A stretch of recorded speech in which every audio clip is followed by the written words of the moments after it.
All right, everybody.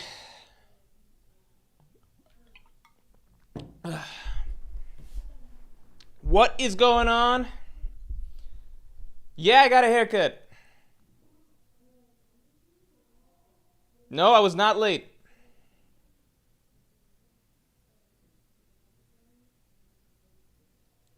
Yeah? No, I was not late. All right, everybody. Yeah, pour one out for long hair Morge. Pour one out. It's over. It's the end of an era. It's the end of an era. Yeah, first Morge stream I've managed to catch. Yeah, and it's the first one debuting the new hairstyle. So you came in at a good time. I guess for happy 4th of July for however happy people are about celebrating the United States. However, whatever degree of happiness that brings. It's an excuse to drink and celebrate a bit, so I guess we can all be happy about that. This is a Seagram's. I don't know what this is. It's some strawberry kiwi thing. Yeah.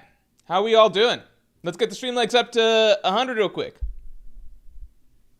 Why is the camera like this, though? What's wrong with the camera? What's wrong with the camera? The camera seems normal to me. Camera seems normal. If there's something wrong with the camera, somebody explain. Shit. Alright, alright. Yeah. Yeah.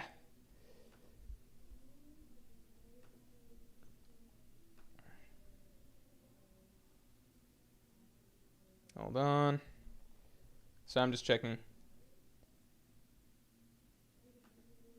Camera settings seem fine to me.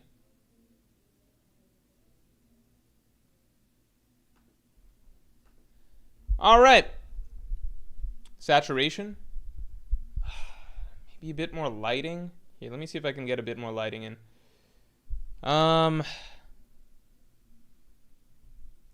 Feels like the lighting is too much. Well, actually, you know what? It might be. Hold on. Let me see if I can get some more natural lighting into the stream. Oh shit.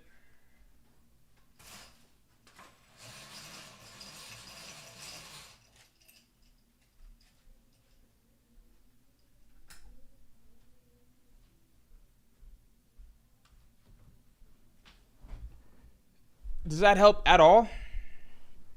Does this help at all? Yeah? Anything?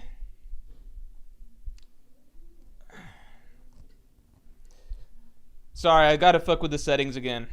People want a high stream? No, we're not doing a high stream. Can I drink on stream? Yeah, of course I can drink on stream. I don't think I can get crazy on stream, but I can drink on stream. Does this help at all? Camera improved at all? No, kind of. Behenort, thanks a lot. First prediction of the stream goes to me. Harold meets a character that later turns out to be Emu's true form / design. Oh, that'd be interesting. Here, let me get the thing up. Today might be a slightly shorter stream just because we want to get into 4th of July celebrations and such. Yeah, let's see.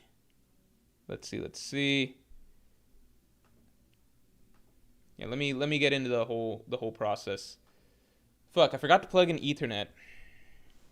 Hope the stream quality doesn't get too choppy. It should be fine. It should be all good. Yeah, let's get the stream likes up to 50 real quick. It looks the same. I think the camera's fine. I think the camera quality's... Oh, you know why? I think the stream quality... Trying to look at it over here.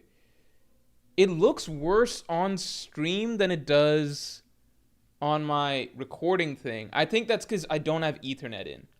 You guys are just going to have to deal with it. I just don't have Ethernet in. Ethernet, I think, helps smooth the quality out a little bit. That's my guess, because it looks different in my OBS versus what you guys are seeing on the stream. Yeah, I'm sorry, y'all. It's just I forgot to plug in Ethernet right before this. Okay. Let's start the predictions. Also, let's get the stream likes up to 50 real quick. Let's get the stream likes up because of the haircut. Piece Chapter 1. Chapter 1154, predictions. Do I already have a template for this? No, I don't have a template for this. I went and cleaned up my whole whimsical thing, so now I don't have my templates anymore. You guys don't even know what I'm talking about. Here, let me screen share. Yeah, all right. Okay, so predictions are going to go down here. Let me just list the rules. Fuck, what are the rules normally for this shit? Must be somewhat, can't be too simple of a prediction. If you're making a prediction someone else has already made, then it needs a substantial addition. I think those are the rules I remember off the top of my head. I don't remember the rest of the rules. They'll come to me as we go. All right. So we started with Behenort. This thing's pretty good. Yeah, let's get the stream likes up to 50 real quick. Here, let's see. The fuck?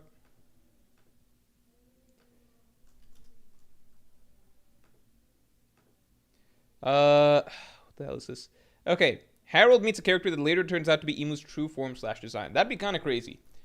We know that Harold made some sort of a deal with Emu at some point, so I don't think that's too crazy.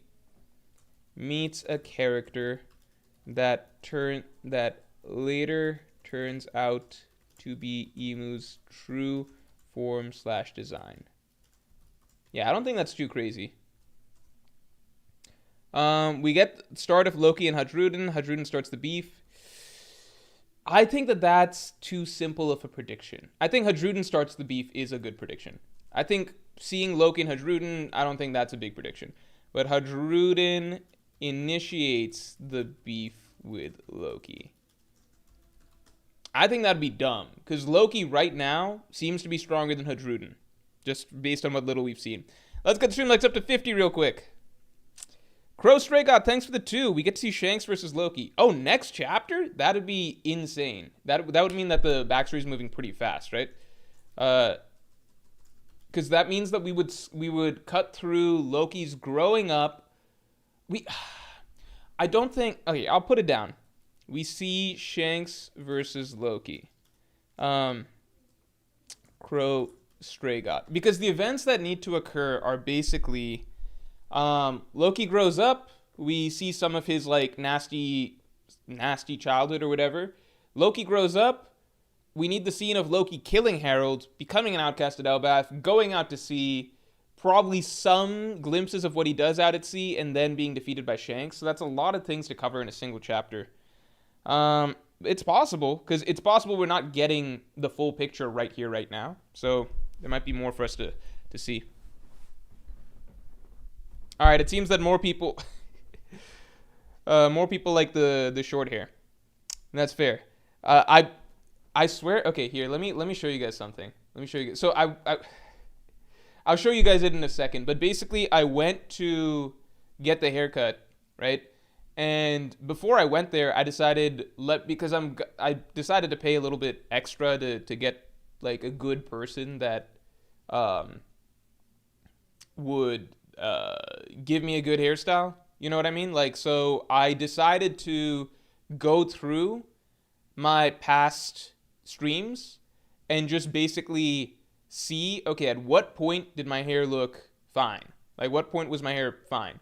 And you can literally observe a point somewhere last year in 2024 where I suddenly just like stopped taking care of my hair at all and just like letting it grow out. And I still get trims once in a while, but like the hairstyle just becomes absolutely garbage for the rest of the year. And then eventually turns into that really long, like both sides split hair that I've had for the last like 3-4 months. That's just terrible. And I knew it was bad, but when you're living it in the moment, you don't realize how bad the hair is. Does that make sense? But now when I actually went through past streams and videos and stuff and was looking at like what my hair used to look like, and then suddenly hit the stretch when it just got really, really terrible, then I was like, oh my God, I can't believe I've been living like this. This is terrible. And then that made me want to get the haircut like faster. I think I looked through it on Monday, and my haircut was scheduled for Wednesday. And once I was looking through it, I was like, holy shit, I need to get this haircut right now. I need to cut this all off today. Can we speed up time to get there a little bit sooner? And then I've walked around all Tuesday feeling, this is an exaggeration, but like all Tuesday, I felt very self-conscious of my hair. It's not called self-conscious, but I was just like sick of it. I was just like not happy walking around and having the long hair. Because now I knew, now you'd seen the reality, and I was just like, this is so bad. I can't believe I let this get to this point. It's so bad. I can't believe I thought I was able to make this work.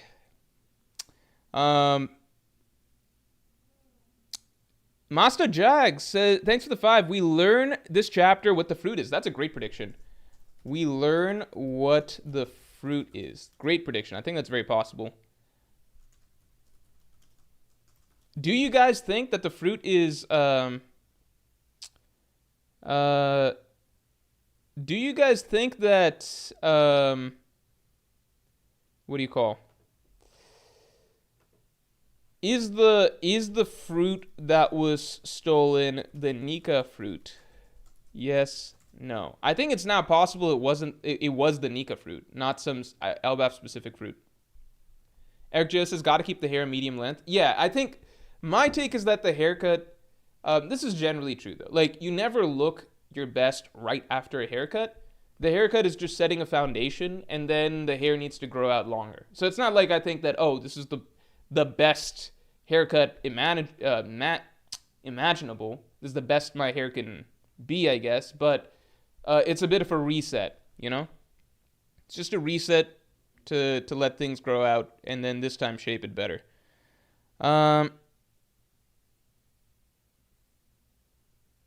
Pasty Cash, thanks for the 2. Gunko's a saint. What does that change for you? So we talked about this a little bit in last Friday's stream, but it makes things very fucking confusing, because if you go and look at Gunko's little flashback with Brook, in that flashback, Gunko is, she's very torn up about something happening to her father, and she's very friendly with Brook, and we know that Brook wasn't a celestial dragon guard. He was the guard of some kingdom. So I wonder if Gunko's father, was, how do I say this? Gunko's father was maybe working for, Gunko's father was maybe killed, like a king that was killed by the celestial dragons, and then Gunko was taken in or something like that. I wonder if that's a possibility. But then at the same time, it's like,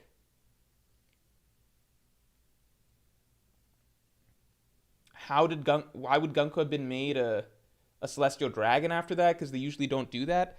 I just don't know if Gunko started off as a celestial dragon. I think that's complicated. But just because you get married to a celestial dragon, you don't become a celestial dragon, right? Otherwise, wouldn't Ginny have become a celestial dragon? Taquan Nayuda, thanks for the 2. We get Loki's opinion on Big Mom. He's a fan. Okay, turns out Loki likes Big Mom. Loki turns out to like Big Mom. You know what's funny? So the Rocks Pirates showed up at... the Rocks Pirates all showed up at Elbaf, right? So Loki would have actually, assuming Big Mom was part of the crew, Loki would have met Big Mom at that point in time, right? And Big Mom was on the island when Loki was born. It's kind of like the day that Loki was born, or like right after Loki was born. Actually, yeah, isn't that crazy?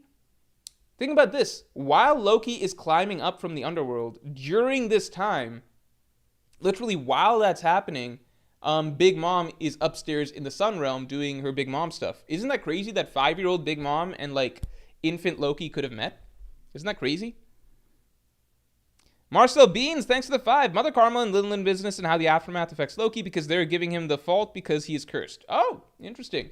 Loki is blamed for the Mother Carmel / Linlin incident happening because of his curse. That's a good point. I think that's very likely. I mean, that was actually established to have happened, right? That was basically established to be the case. That they counted that as one of the misfortunes that accompanied Loki. Also, let's get the stream likes up to 75 real quick. Stretch, thanks for the 2. Rocks in Elbaf, fights Harold, matches his Hakoku. I feel like Rock should be a lot stronger than Harold, but that'd be cool.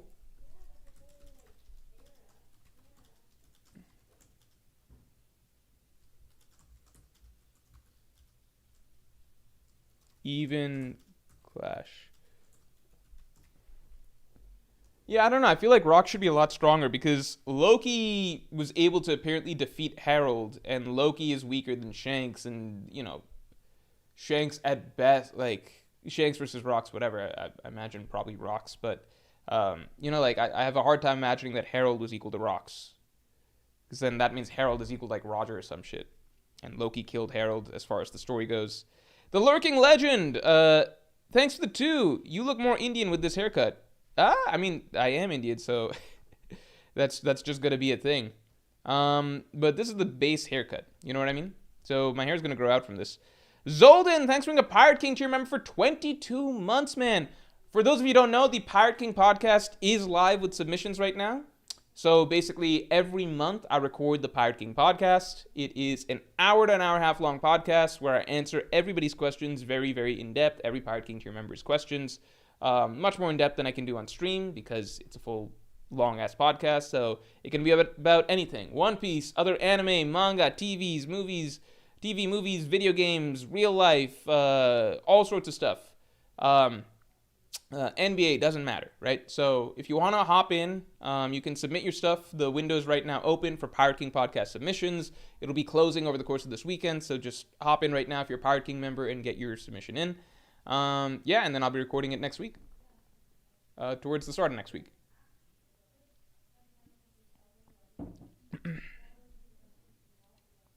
So Zolden says, not a prediction, but do you think the Loki versus Shanks fight was closer than people think? Like Shanks needed to hockey bloom and grow stronger to win the fight? Yeah, so it's tricky because I think that, so that's entirely possible, right? Because when you just hear somebody won, then it immediately just sort of establishes greater than like dominance in the reader's mind. So we don't know any details. So all we know is that, okay, narrative tells us Shanks stronger than Loki. That's all we really know, right? Yeah, that's it. Like, you know, when we only know that, then it immediately sets in our head that Shanks is above Loki, right? And Shanks probably is above Loki, but we don't know a lot of things. Like, was it an Kaido Aokiji situation where it's basically dead even, and then like after 10 days, like Shanks beats Loki, in which case Loki is only like 0.1% weaker than Shanks? Or is it like, no, Shanks came in and beat Loki, like just confidently beat him? Maybe it was still a hard fight, but that's the thing. Like when you just hear character A beat character B, then it's basically just like, okay, so it almost makes us feel like character B might be a full tier underneath character A. But that's not necessarily the case, right? I mean, because think about it, like Gabon told us like no one was able to stop Loki until Shanks put him down, right? But if you ask Gabon would also probably tell you no one was able to stop Kaido until Luffy put him down, right? Like imagine we knew nothing about Luffy and Kaido. Imagine we're reading the story from some other characters' perspectives, and then we're told like, yeah, Kaido, absolute monster, no one was able to stop him until Straw Hat Luffy defeated him, right? So that's immediately going to put in your head, oh, Luffy above Kaido, right? And it might even put, like, if you have no context on these characters, the same way that right now, I think a lot of readers basically just imagine Loki as, like, I think a lot of people, when they heard Loki went down to Shanks, because I did the polls, right? Like, I'm not pulling this out of my ass. I was very curious. I polled almost every week for several weeks straight, like, how strong do you think Loki is? And, like, I saw it go between, like, Yonko 1, Admiral level, Kaido Big Mom, and I think for a long time it was around Admiral level. Then it started to shift a bit towards like 50-50. Some people thought it's Kaido Big Mom level. Some people thought around Admiral level. And then I think in later chapters, it kind of started to shift more towards like, okay, Loki might be legit Yonko level. And I haven't done the poll again. I think last Friday, maybe I did, maybe I didn't. I don't remember. But I do think that it's been like a slow shift, right? But I do think that it being established that, okay, Loki is definitely weaker than Shanks because Shanks beat him, that kind of immediately put a ceiling in people's minds as to how strong Loki is. It's like, okay, well, he's probably solidly below Shanks, when in reality, he might not be solidly below Shanks. We don't know the context of the fight. Maybe it was a dead even fight, or maybe there were circumstances that led to Shanks defeating Loki or something. So, yeah, it's complicated. We just gotta wait and see. I wonder if the first time we see Shanks, like, in a high level fight against someone his level might be against, like, in the Loki flashback. That'd be kind of crazy. FamG, thanks for the 5. Prediction: the flashback ends and we see Zoro and Sanji fighting the demon giants. Oh shit, you think it ends this chapter? The flashback ends and we see Zoro / Sanji fighting the demon giants.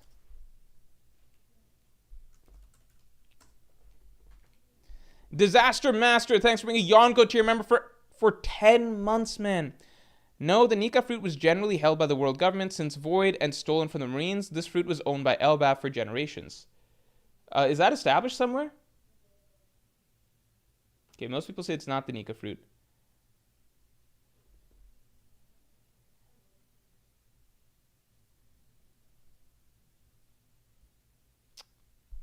Patrick Luo says, I think if the fight was very close, Oda would have implied it, just like the Aokiji fight. No, because there's a difference between just, like, establishing that something occurred versus, like, trying to give us details about it, right? Like, I don't, like, because this is a scenario where we're gonna get details regardless, because we're gonna get Loki's story, right? So this is just establishing a general concept that occurred, but just because something's being established as a general concept for the first time doesn't mean that we're gonna get the full details right away. Does that make sense? Like, for example, we were told a long time back that, like, Odin was killed by Kaido, right? Like, we were told that back in, like, chapter 920, I want to say. But for a lot of readers, like the full context actually turned out to be, like, much later, we got bits of context as it went along. Because then eventually around chapter 950, we found out that Odin actually scarred Kaido on the way out. So it's like, oh, shit, so, like, Kaido didn't just beat Odin straight up. Odin put up a good fight, right? And then we actually finally got the Odin flashback and we found out the full details, which was like, oh, Odin didn't just put up a good fight. He basically had Kaido on the ropes and they had to cheat and distract Odin for Kaido to take him out. You can get into it all day if, like, would Kaido have, like, been able to turn things around against Odin, but at the very least, like, the way the story set it up is, like, seemingly Odin had Kaido on the ground and then Odin lost due to trickery, not because Kaido was stronger than him, right? So that's not the case at all, right? Like, just because we hear about something the first time, when we know we're going to get details of that down the line, Oda's not going to give you all the details of how things shook out, right? Like, we heard that, you know, Roger, Garp, they took out the Rocks Pirates, but that basically tells us nothing about how the entire showdown actually went. Like, did it end up Roger versus Rocks 1v1? Was it a team effort to take out down Rocks? We're not going to get any of that till the flashback itself. So there's still some vagueness there. I would still assume that, you know, at the end of the day, because Shanks is so much Oda's golden boy as a character, that Shanks probably did beat Loki 1v1. But I think Oda's hyping up Loki quite a bit because Loki is also supposed to be very strong. And so, you know, Loki probably is really, really strong too, you know? Maybe Loki put up a great fight. And maybe it was a really tight fight. Maybe Shanks really struggled. We don't know. Maybe Shanks had to get a hockey bloom or some shit.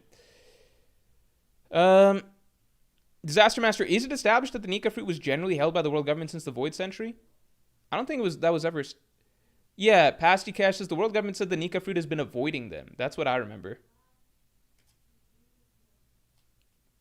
Isis1155 says, haircut looks fire, but in my opinion, you look your best with a bit more volume on the sides. Obligatory no diddy. Yeah, this was like, you know, this is a new haircut, so we're going to see how it goes. But the hair's going to grow out, so... It's going to grow out. This is not the best version of it. I don't think anybody looks their best right after getting a haircut.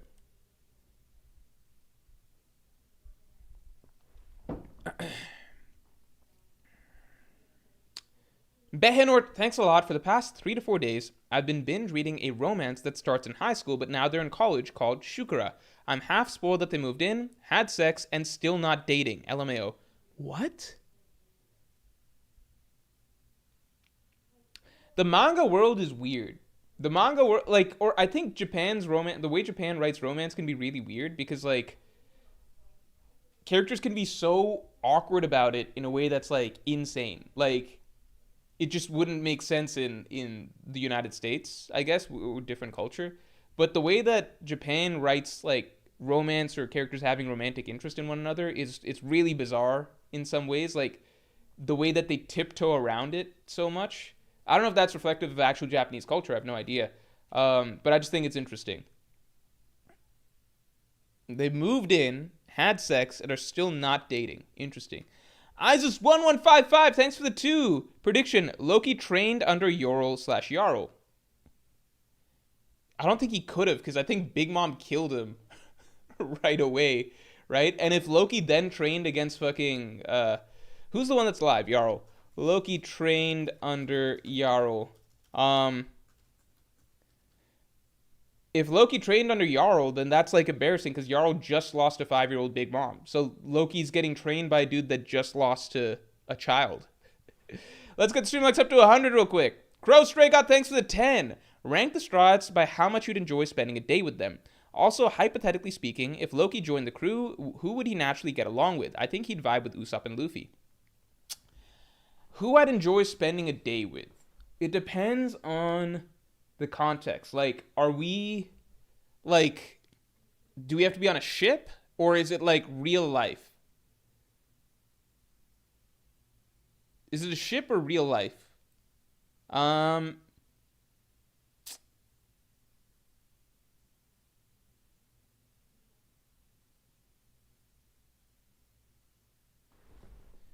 Those are two different things. Because, like, if it's on a ship, I get, because real life, I don't know. No, okay, let's just, you know what, I'm overthinking it. Just spend a day hanging out. I think, from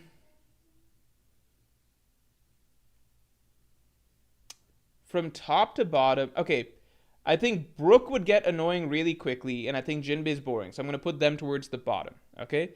Brook would get annoying, and Jinbei, yeah, I'm just going to put them towards the bottom.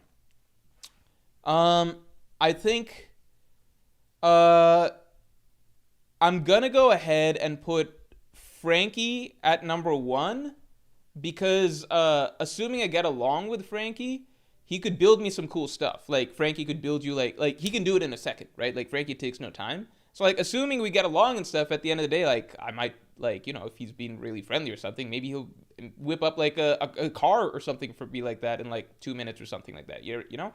So, Frankie, I think there's big benefits. And then Chopper, number 2, because you could get a free annual physical out of it. Like, you know, like, basically best doctor in existence, and you don't actually have to go to a doctor's office or anything like that. So you get a free annual physical out of it, like, really quickly. So I would appreciate that. You know, and Chopper would be happy to do it. You just have to compliment him. So I'm going to go ahead and put Brook and Jinbei at the bottom. Chopper and Frankie at the top. I would put Sanji up there as well for food purposes. But I don't think Sanji, like, he only likes cooking food for ladies. Like, I would have to be very hungry before Sanji makes me a meal. You know what I mean? But I guess that'd be fine. And Sanji's a bit more of a surly character. Like, he's not as friendly of a character, if not to women. So, Sanji might not be the best person to hang out with. Nami and Robin, look, I'm taken. So, no interest in either of them. No interest in them. But I think Robin would at least be an interesting person to talk to. So I'd put Robin above Brook and Jinbei. I'd put Nami below her. And then I think Luffy I'd put Luffy pretty high, maybe 3 or 4 spot, because Luffy would just be, I think there's infinite possibilities for fun with Luffy. Like, he'd think of something. So Luffy would be a lot of fun. Like, most fun to hang out with would be Luffy. If I'm trying to, like, get something out of it, like a car out of Frankie, or, like, my medical needs from Chopper, I think just value-wise, they're the 2 best to get. But for pure fun, Luffy's probably the most fun. I think Usopp could be fun too, so I'll put Usopp up high. I'd put Zoro somewhere. I'd put Zoro, but Zoro doesn't seem like someone who wants to hang out, you know? So I'd put Zoro below Robin. I think I'd learn a lot talking to Robin. I'd put Zoro, so Zoro towards the bottom. Yeah. So it's a combination of who I think would be fun or interesting to hang out with, but also who is most useful. Does that make sense? ST says more just favorite people, whoever can serve him. Listen, like, I'm not gonna pass up. Like, I'm not gonna be like, oh, I'd have fun like fucking shooting slingshots with Usopp, so I'm gonna pass up a free fucking like future car from Frankie, you know, or like get all my medical needs taken care of for the year by Chopper, you know. Like, I'm not fucking. That's not even like. I don't think that's a crazy thing to say. I think that's just. I think that's just reasonable, you know. Like, I think that's reasonable. Like, yeah, I'm sure Usopp is fun to hang out with, but like, you know what? I might pick. I think I'd put Sanji actually second because like I would accept not getting. I might actually put Sanji first because like ultimately I don't really have. I have a car. I don't actually need a car, although my car has been stolen multiple times. But a meal cooked by Sanji is actually maybe the single most unique experience, right? Like, it's the most singularly valuable.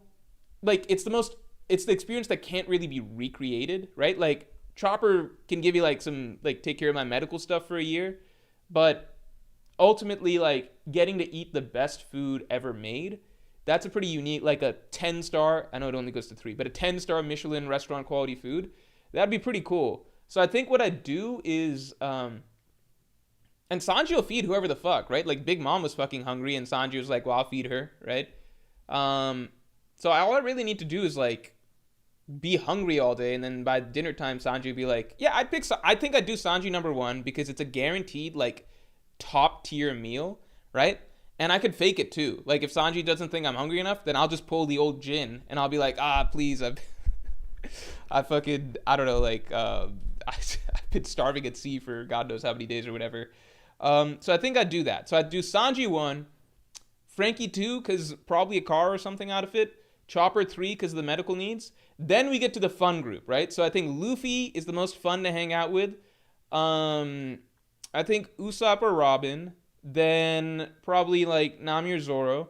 Then the bottom tier, I don't really care to hang out with at all. Brook would just become so fucking annoying after a little bit. So maybe Jinbei almost last, and then Brook last. Like, Jinbei at least would be like quiet and shut the fuck up, but Brook would be actually infuriating. Yeah, so I think I'd put like Shogeki no Soma people. So I think Sanji at number 1 makes sense. Yeah, I think I like my answers. I think I've got good answers. I think my answers make a lot of sense, logically speaking. All right, let's get the stream likes up to 100. Hypothetically speaking, if Loki joined the crew, who would he naturally get along with? I think he'd vibe with Usopp and Luffy. I think we don't know quite enough about his character just yet. I'm trying to imagine Nami beating up Loki for something. Like, she always beats up the crew members, right? So I'm trying to imagine Nami snapping and beating up Loki. The problem is that Loki is literally Orza's size, right? So, like, even the gag of, like the gag Nami punching and beating characters up, I'm like, I don't know how it would apply to Loki. I don't think Loki's joining the crew, by the way, but I'm just trying to imagine, like, it's essentially Nami just gag beating up Oars. Who would Loki get along with? I think Loki would get along with Frankie. I think Loki and Frankie would really get along for some reason. I think they just kind of have like a fuck it attitude. I think Usopp and Loki would get along after a bit. Usopp and Loki and Luffy, obviously. I think those are the main ones. I think it's I think Loki and Zoro would get along really well in serious situations. Or when like talking battle stuff, or talking like you know, some of the more high end shit. Like, Luffy and Zoro are always like very at ease talking to each other when it's like a significant situation. Like, anytime the crew's in the midst of like big shit kind of going down, then Luffy and Zoro always seem to be kind of on the same wavelength, even if they're just sitting back and chilling. Like, at Egghead, they're sitting there watching Lucci and Kaku. I don't know why my voice cracked there. They're sitting there watching Lucci and Kaku, and they're just like chilling, having a good time, because they're like, well, we're the you know, like, they're just kind of on the same sort of like warrior type, like, comfortable wavelength. So I think Loki would slot into that very nicely. I feel like those are the main ones, unless I'm missing something. Um,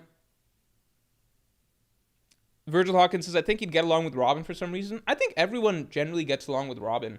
I don't think there's been a new crew member. Maybe I don't think I've seen many Brooke Robin interactions, but I think everyone generally gets along with Robin. Let's get the stream likes up to 100 real quick. Cheesy Skull, thanks for being a Yonko tier member for 13 months. Hi, Morch. Hair looks clean as fuck. Oh, thanks, man. I appreciate it. Do you think Hadruden's mom is still alive? That's a good question. Is Hadruden's mom still alive? Is Hadruden's mom still alive?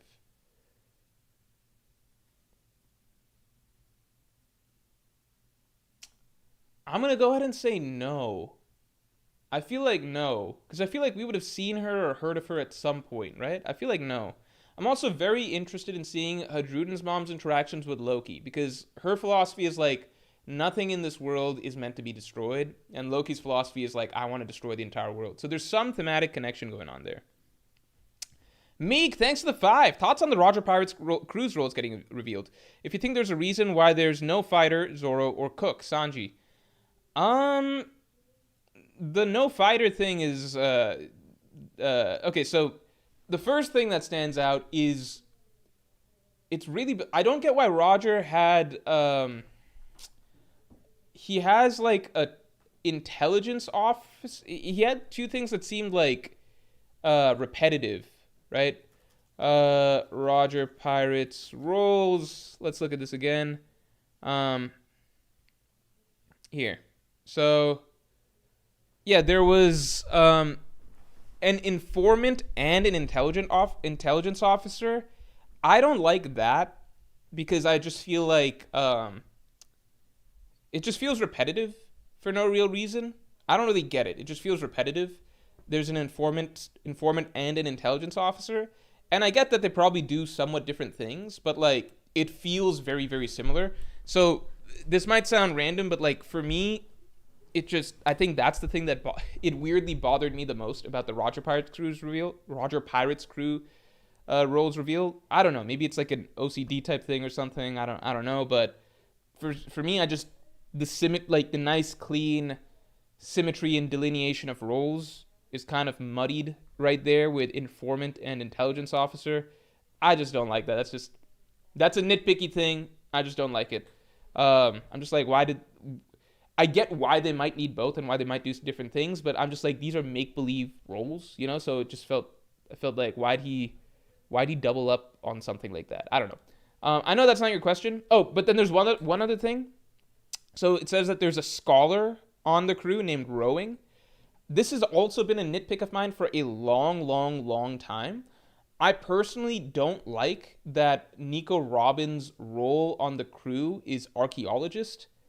I much prefer if they just called her role scholar. This has always been a weird nitpick of mine, but in my mind, like when I think of Robin's role on the crew, I don't think of fucking archaeologist, I think of scholar.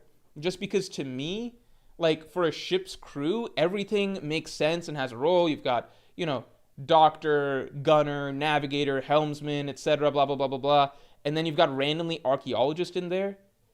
I'm just like, it feels forced to me when you could just call her a scholar and then it just makes sense. It's like, oh, this is our crew's scholar.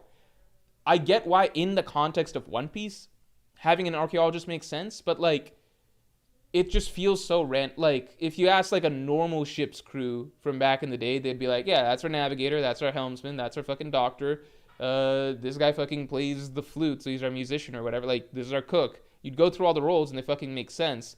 And then there wouldn't be a fucking archaeologist on the crew. You might have a scholar though, especially if you're traveling to different places. So that also bothered me quite a bit. So that's two things that bothered me about Roger's crew. It's not the things I think that bother everybody else, but it's two things that bother me about Roger's crew: the scholar, and then the fucking because the scholar makes sense. Sorry, so I like that it's a scholar on Roger's crew, but it reminded me of how annoyed I am that Oda didn't just make Robin officially the scholar of the Straw Hats crew, because it just makes so much sense to me. So again, this is just like a nitpicky, me personal thing, but Robin should just be called the scholar, in my opinion. It feels more. I read the list of the Straw Hat Pirates roles, and it's always this one thing that bothers me, because I'm like, this is filling out, like, it's so cool, like, the Straw Hats are a family and a team, but they're also filling out, like, all the roles organically of like a natural pirate ship's crew, right? Except for this one fucking random ass job, right? Fucking archaeologist, right? I don't know. It'd be like fucking having I don't know, what's an equivalent thing to that? I don't know what the equivalent thing to. It would be like having fucking YouTuber on the fucking crew. It's like that's not a fucking pirate ship role. They wouldn't have YouTubers. They have no need for that. Blackbeard wasn't traveling around the seas, or fucking. You don't even have to go with those. Like you can go with real crews, not even pirate ship crews. I don't think Christopher Columbus had a fucking archaeologist on his crew. I don't know. Anyway, so those are the things that bother me. Why double up on informant and intelligence officer? It kind of like, I don't know. It's kind of weird. Um, like weirdly not creative by Oda standards. And then why not just call Robin a scholar if you're cool with having scholars on pirate ship crews? Anyway, historian, I guess that makes sense, but just call her a scholar. Green Tornado says they have no need for scholar either, but the idea is that scholar is more comprehensive. Scholar's more comprehensive, and I do think that like if you go back to, I'm not saying that every crew back in the olden days had a scholar on it, but it would kind of make sense that some would have a character that's like a bit more of a learned person or some shit that like to interact with other cultures or things like that. That kind of makes sense. But an archaeologist, like scholar, is a broad catch-all term. Does that make sense? Whereas archaeologist is very, very fucking niche. Anyway, I also think that Robin is more than just an archaeologist. Like she is a scholar. She's a historian. She's an archaeologist. Things like. Is Robin even a fucking archaeologist? Because she doesn't fucking dig, does she? Does she dig? Is there any panels of Robin with a shovel? Is Robin digging?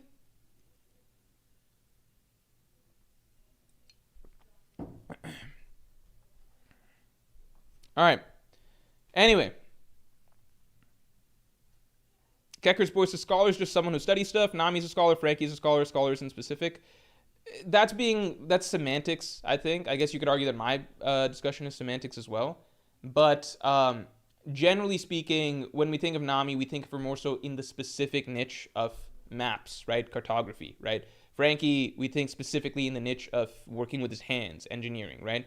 When we think of scholar as a more broad catch-all term, I think that falls more under Robin's category because she really is about, like, wherever they're going, she's trying to learn, right? Like, she's the character on the crew that is trying to learn a lot about the other cultures, the other histories, the secrets of the world, the texts of the world. Like, she is a perennial, forever student, right? I would argue that Nami and Frankie, they're working more at a specific craft, right? A very specific niche. Whereas Robin really is always going to other, like, every place that she goes. Fishman Island, Skypiea, Wano, all of it, it's all her learning, right? So learning in a student sort of sense, like you would do at school. So I just think scholar makes more sense, right? Whereas I don't think she fucking digs, right? Oh, is Ethernet being a problem? Here, let me get Ethernet. All right, I'll be back.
All right.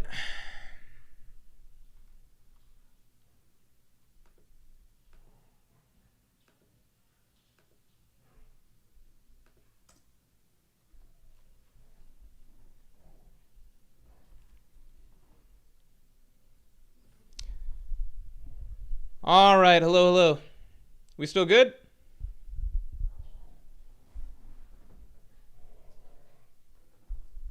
Hello, hello, hello.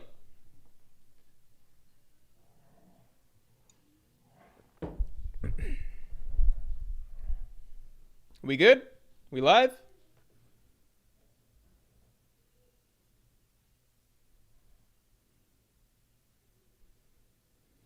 Are we back?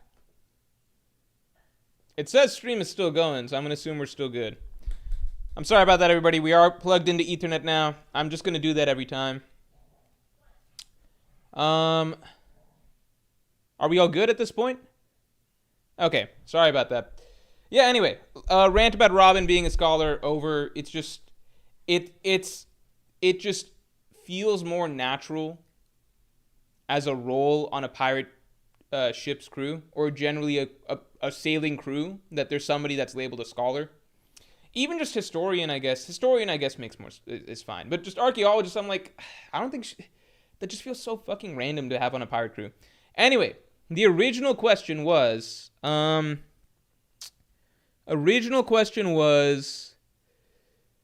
is there a reason why I think there's no fighter, Zoro, or cook, Sanji? And thanks, Meek. I think that, so cook is weird. I don't know why Oda just didn't include a cook. That's kind of odd to me. I don't know why there's no cook on there. But fighter, I've always felt like Zoro's role as a fighter is like filler. Like, I feel like Oda doesn't want to outright label Zoro as first mate ever and make that his official title. That is true. Like, Oda's never officially labeled Zoro the first mate, but we all know that he's functionally the first mate of the crew, right? So I think Oda doesn't want to officially label Zoro the first mate, and I think there's a very simple reason for that, which is that the Straw Hats' structure as a crew, in terms of like their dynamic, it is the most lax of any crew that we've ever seen, right?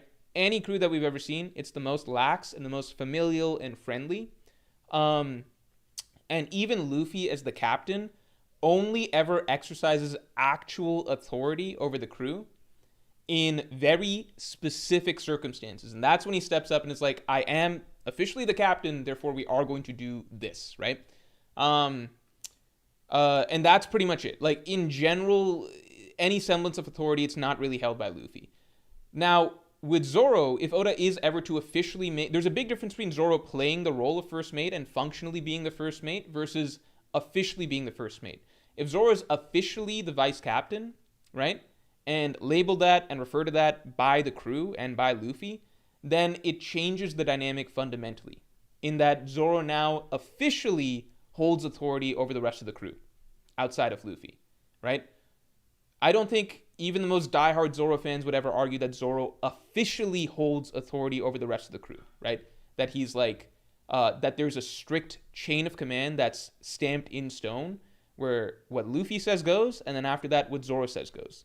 Now, we can observe throughout the story that very obviously, when it comes down to it, Zoro basically takes the lead in situations that Luffy's not there. The rest of the crew tends to look to Zoro. They rely on Zoro. Zoro basically becomes the functional captain when Luffy's not there. Or even in terms of how he interacts with Luffy in specific cases when Luffy is not upholding his burden as a captain. And that's very important too, in that I know that some people argue that, like, well, other characters also give Luffy advice. Zoro specifically is the one who, he's the only one that that gives Luffy specific coaching when it comes to Luffy in the capacity of being a captain. Not just in terms of should we do this, should we do that. In terms of like discussions, as we saw all throughout Water 7 and Enies Lobby, when it comes down to upholding a certain standard as a captain, that's what Zoro's role is always, right? So we can tell that Zoro essentially functionally plays the role of first mate, but he is not officially the first mate of the crew. If he was officially the first mate of the crew, then that would change the dynamic severely. That would mean that if Zoro says something, and it's like a significant, important situation, then Sanji has to listen. Nami has to listen.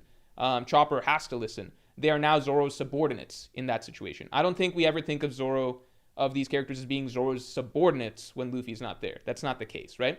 So Oda would never, ever, I think, make Zoro the official vice captain of the Straw Hats because that functionally changes how the Straw Hats actually function, right? That functionally changes how the Straw Hats...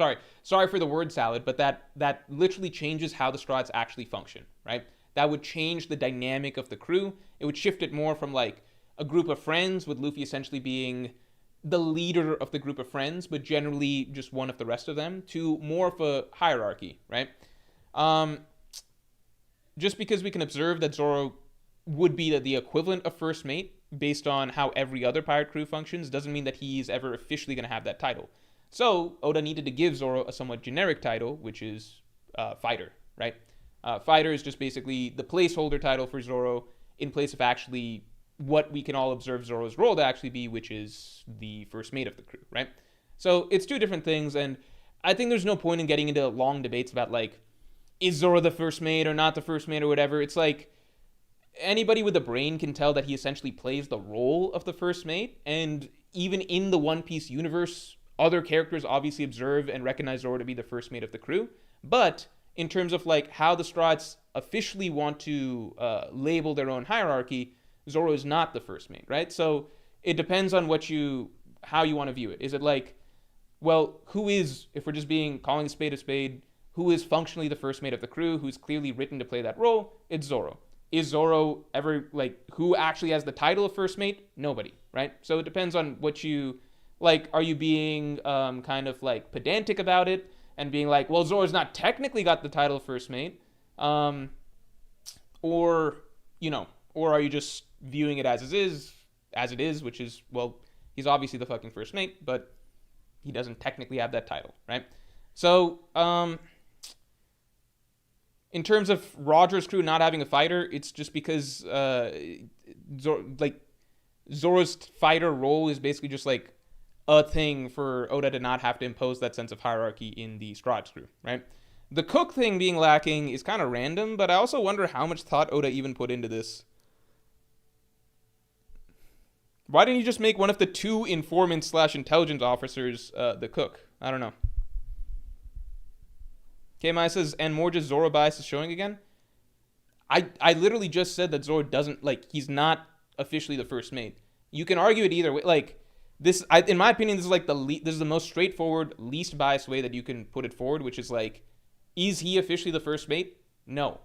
Does he play the role of the first mate? Fucking obviously, right? Like, if you want to say Zoro is not the first mate, you are 100% correct. If you want to say Zoro plays the role of the first mate, you are 100% correct, right? Like, it's not a very... I don't think it even needs to be a debate, because, like, you can be right. Like, if you hate Zoro and you're, like, a Sanji fan, and you're like, well, he's not the first mate, you're right. Congratulations. I don't think that's Zoro bias to say that. Like, you're right. He's not officially the first mate. If you're a Zoro fan and be like, well, he basically plays the first mate role as the equivalent as we see in all other crews, and in universe, most characters tend to acknowledge that that's the role that he's playing, that is also right? So I think it's fair either way you want to look at it, right? If you want to say he's not the first mate, then that is correct also. Like, it's not a big deal. I think it's like really drawing a hard line in the sand where it's like, no, you can't even argue that Zoro plays the role functionally of first mate for the Straw Hats. It's like, well, at that point, you're just being like, I don't know. At that point, I think you're just being a hater, you know? But, if you want to say he's technically doesn't have that role officially, that's totally fair, right? And you can hold on to that. Just be like, well, that's not his actual role. That's true. It's not his actual role. I don't know how much more you want out of that, you know? Anyway, continuing on. Gonzal, thanks a lot. I think Loki will in fact join the Straw Hats, but also die by the end of the Elbaf arc. Blackbeard eats its fruit. Amazing recent content. I definitely think that's a good possibility. I think Loki death is a strong possibility, but when I say I don't think Loki will join, I mean I don't think that we will be leaving Elbaf with Loki on the crew. Like, I agree that he could temporarily join, and then Oda kills him, and then it feels like a Straw Hat died, without really killing one of the OG members.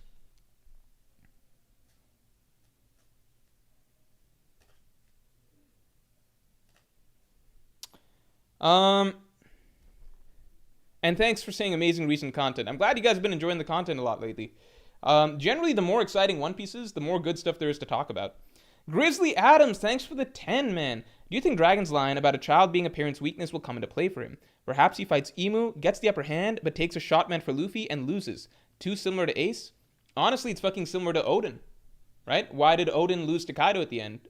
Parents' weakness is their child. I still feel like Dragon I think Dragon losing to Emu because of Luffy, I think I wouldn't find that satisfying personally, because I personally enjoy the idea that at the end of the day, Luffy is the only one who can save the world, right? Because if Dragon can defeat Emu, but fails because of Luffy, and then Luffy has to do the job, it's kind of like, well, in that case, if Luffy didn't exist, then Dragon would have saved the world anyway, you know? I prefer the idea, that Luffy really is the only one who can do it. I would love to see Dragon do well against Emu, kind of like we saw Wiper nearly take out NL, but at the end of the day, Luffy is the only one who can really, really beat God, right?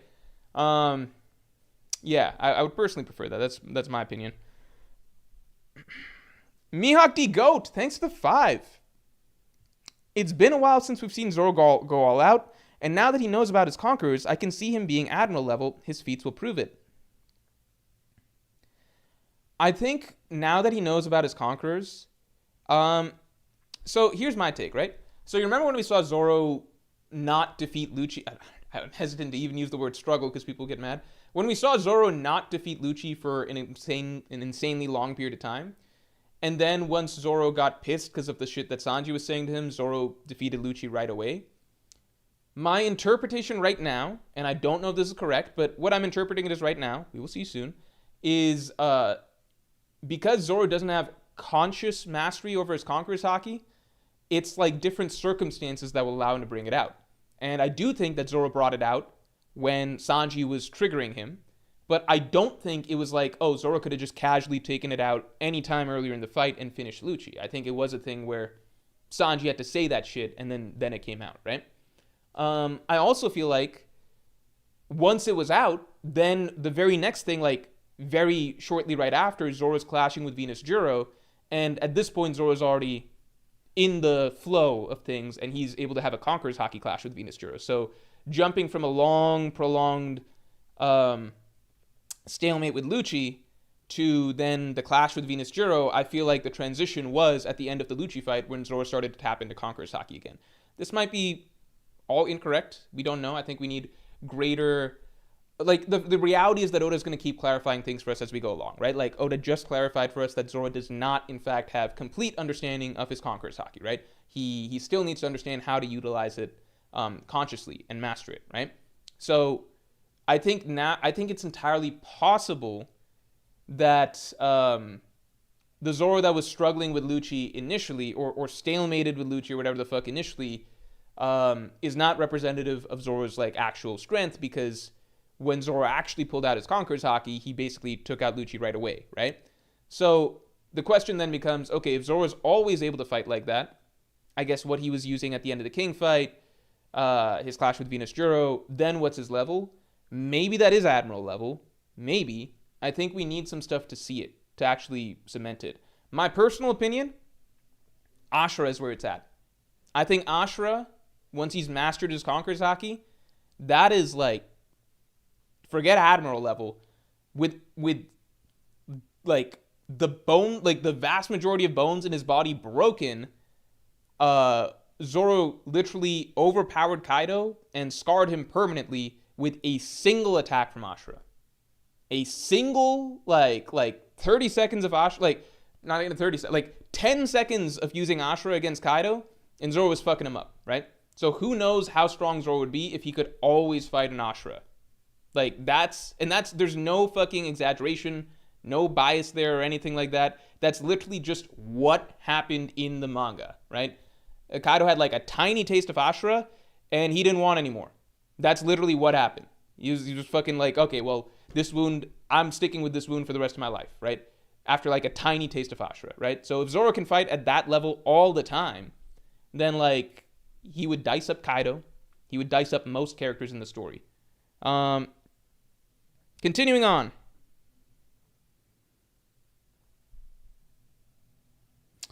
Behenort, thanks a lot. I'm gonna be watching a Delta Rune stream in about 30 minutes, so have fun predicting the chapter. I still need to beat the final boss of chapter 4, but it's already one of my favorite bosses ever. Oh yeah, is Delta Rune living up to the hype from like Undertale fans or whatever?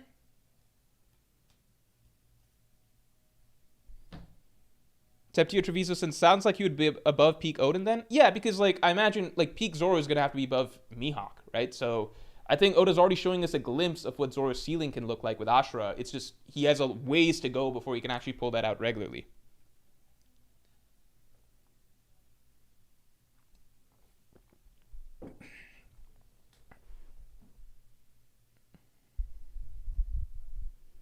Kurakami Najimi says, Kaido got tagged by fodder a lot, so I wouldn't put too much stock into that. Later on, King was owning Zoro and Kaido was nowhere near finished.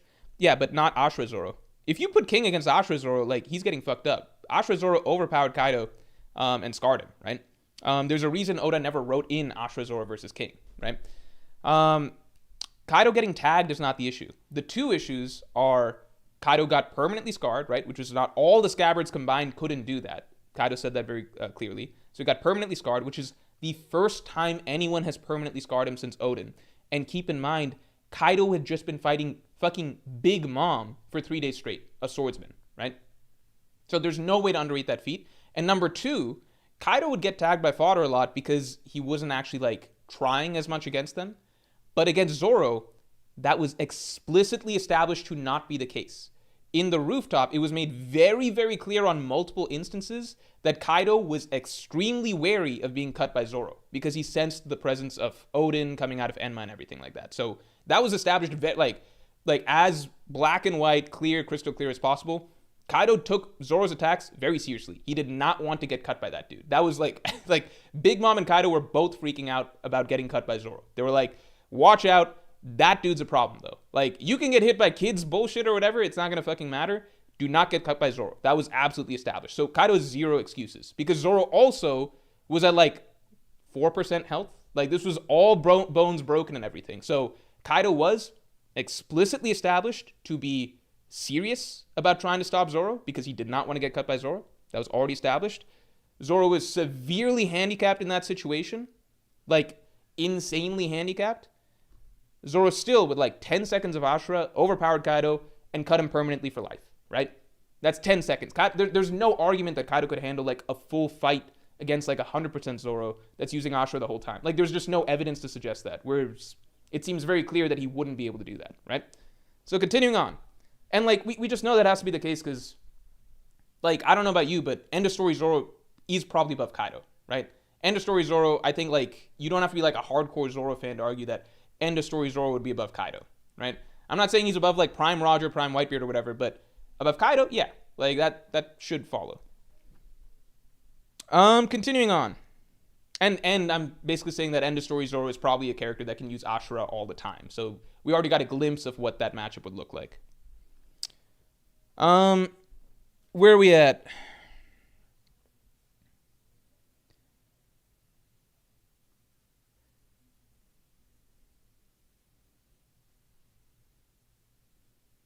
Shit, where are we at? Behenord, I got sidetracked. No, I didn't get sidetracked. I just don't know much about Deltarune. I hear it's a good game. I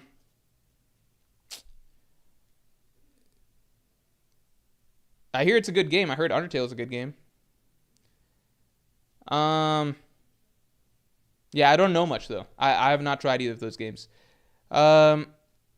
Grizzly Adams, thanks for the 5. I don't know if you remember, but I predicted a few times that Gaban was Roger's navigator. Excited to see what implications this has for Nami. I don't remember that. I'm sorry, but I can kind of believe that. I believe you saying that. Gaban being Roger's navigator, that was a great call. I've always said that like Zoro, Nami, Robin are the most important trio to Luffy's crew. In terms of like just characters that Oda tends to focus on. But then in terms of combat, it's not Zoro, Nami, Robin. Luffy, Zoro, Nami are the most important trio to Luffy's crew. Like, they're the main characters of One Piece. Oda's even said that in interviews in the past. Like, Luffy, Zoro, Nami are the main characters of One Piece. So that's not very debatable. But then, like, in terms of fighting, it's Luffy, Zoro, Sanji, obviously, are the main, like, they're the trio that Oda keeps together, right? So I think this is kind of Oda playing it both ways down the middle, because the Straw Hats aren't an exact recreation of the Roger Pirates, right? They have different roles, different characters. Like, Zoro's pretty different from Rayleigh. Sanji's pretty different from Gaban, but they also have a lot of similarities, right? Luffy's pretty different from Roger, but they have a lot of similarities. So this is kind of Oda's way of, like, playing it both ways. Obviously, Gaban is a clear Sanji parallel, but this is, I think, making Gaban also the Navigator is just paying, like, a bit of a homage to the fact that Nami is, in terms of, like, the Straw Hat crew, Oda's third most important. Like, she also makes up that Romance Dawn trio in terms of importance. So it's like, it's just, it's not exact carbon copy shit. It's not fucking Naruto. Mr. S, thanks for the 2. Greetings from the UK, Morge. Have a good One Piece stream. Yeah, thanks a lot. I hope you're enjoying it over there. This is a 4th of July stream over here, so I guess we're celebrating America for whatever that's worth right now.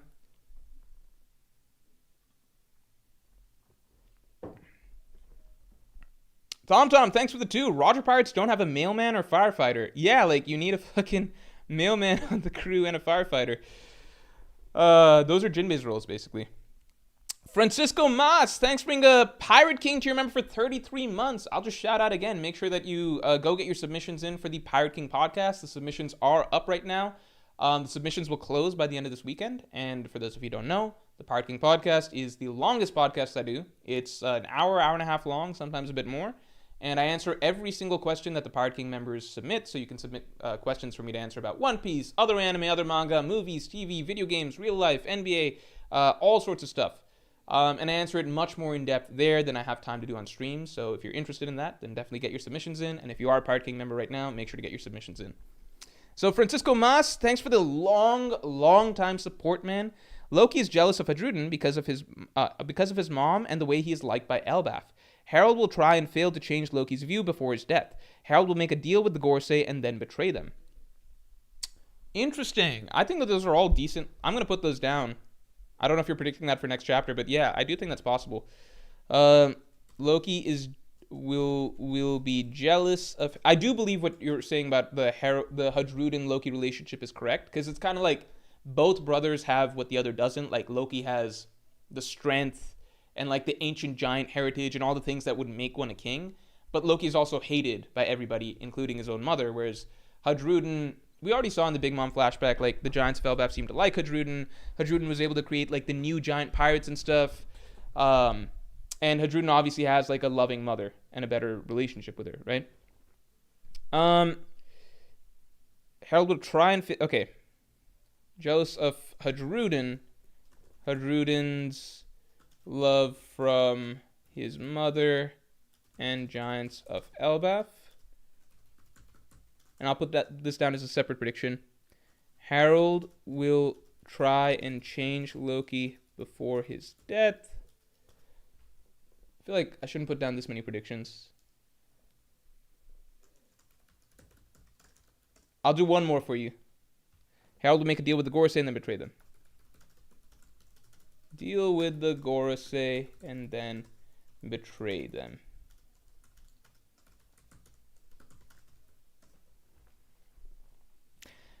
New Poppy, thanks for the 20. Thanks so much. Holy shit. Theory, I believe Rox became a false awakened Zoan on God Valley from Harold's family treasure that he stole in chapter 1145.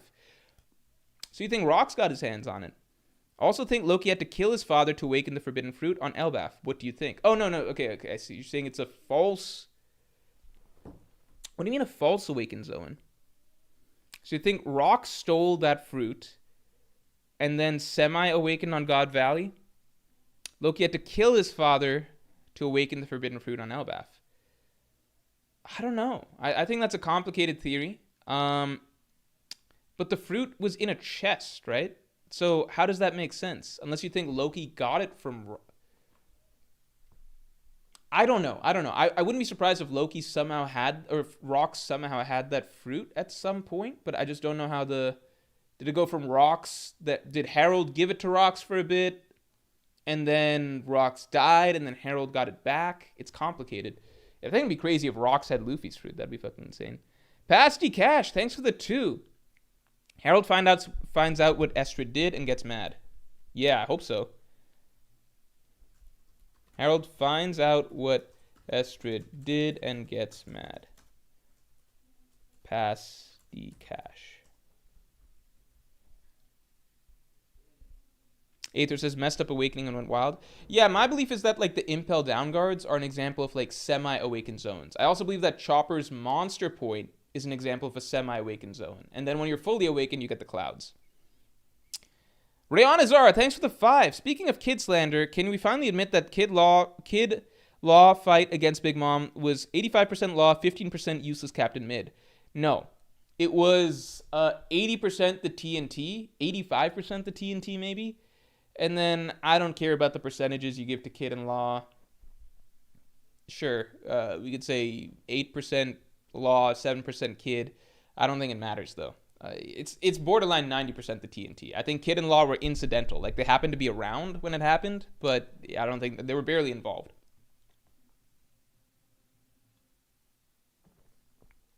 Essentially, Kid and Law basically pushed Big Mom down a hole because their attacks, she was fine. She would have gotten up from their attacks. So their attacks were nowhere near close to finishing her. That was pretty clearly established. So essentially the Kid and Law versus Big Mom fight was they managed to push her down a hole that happened to lead to like 10,000 tons of TNT that blew her up, right?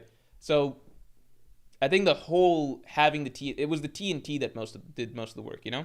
It would be kind of like, you remember at the start of the Onigashima raid when like Frankie, Robin, and Jinbei fucked up Big Mom? Like, they just rolled up and, they rolled up, literally just took Big Mom and rolled her out of Onigashima. It's essentially like if they did that, but then at the end of, like, where they rolled her to, there was, like, 10,000 tons of TNT lying around, and then Big Mom got blown up, right? That's basically the same thing. Except, honestly, Jinbei and Robin and Frankie did it much easier than Kid and Law. Kid and Law took, like, God knows how many chapters to get Big Mom into that hole.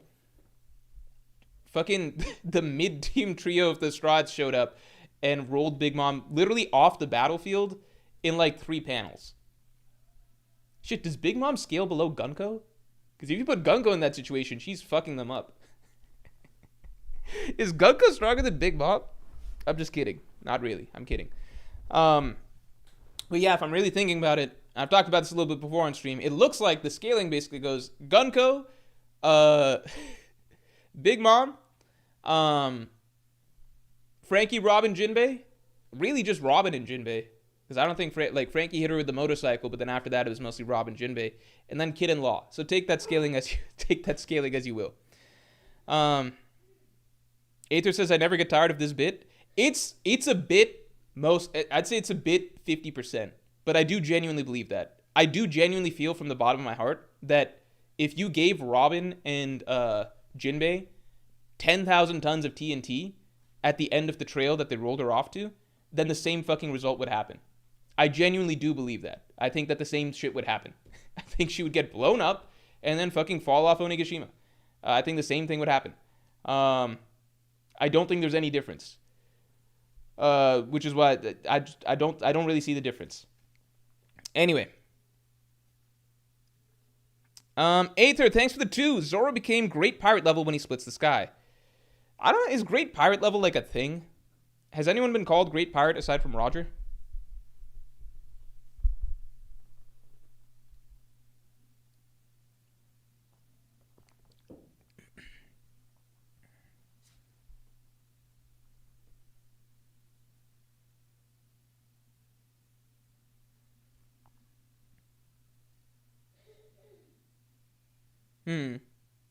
Saint Fuego says she needs to land in lava, though, and Law did that. True.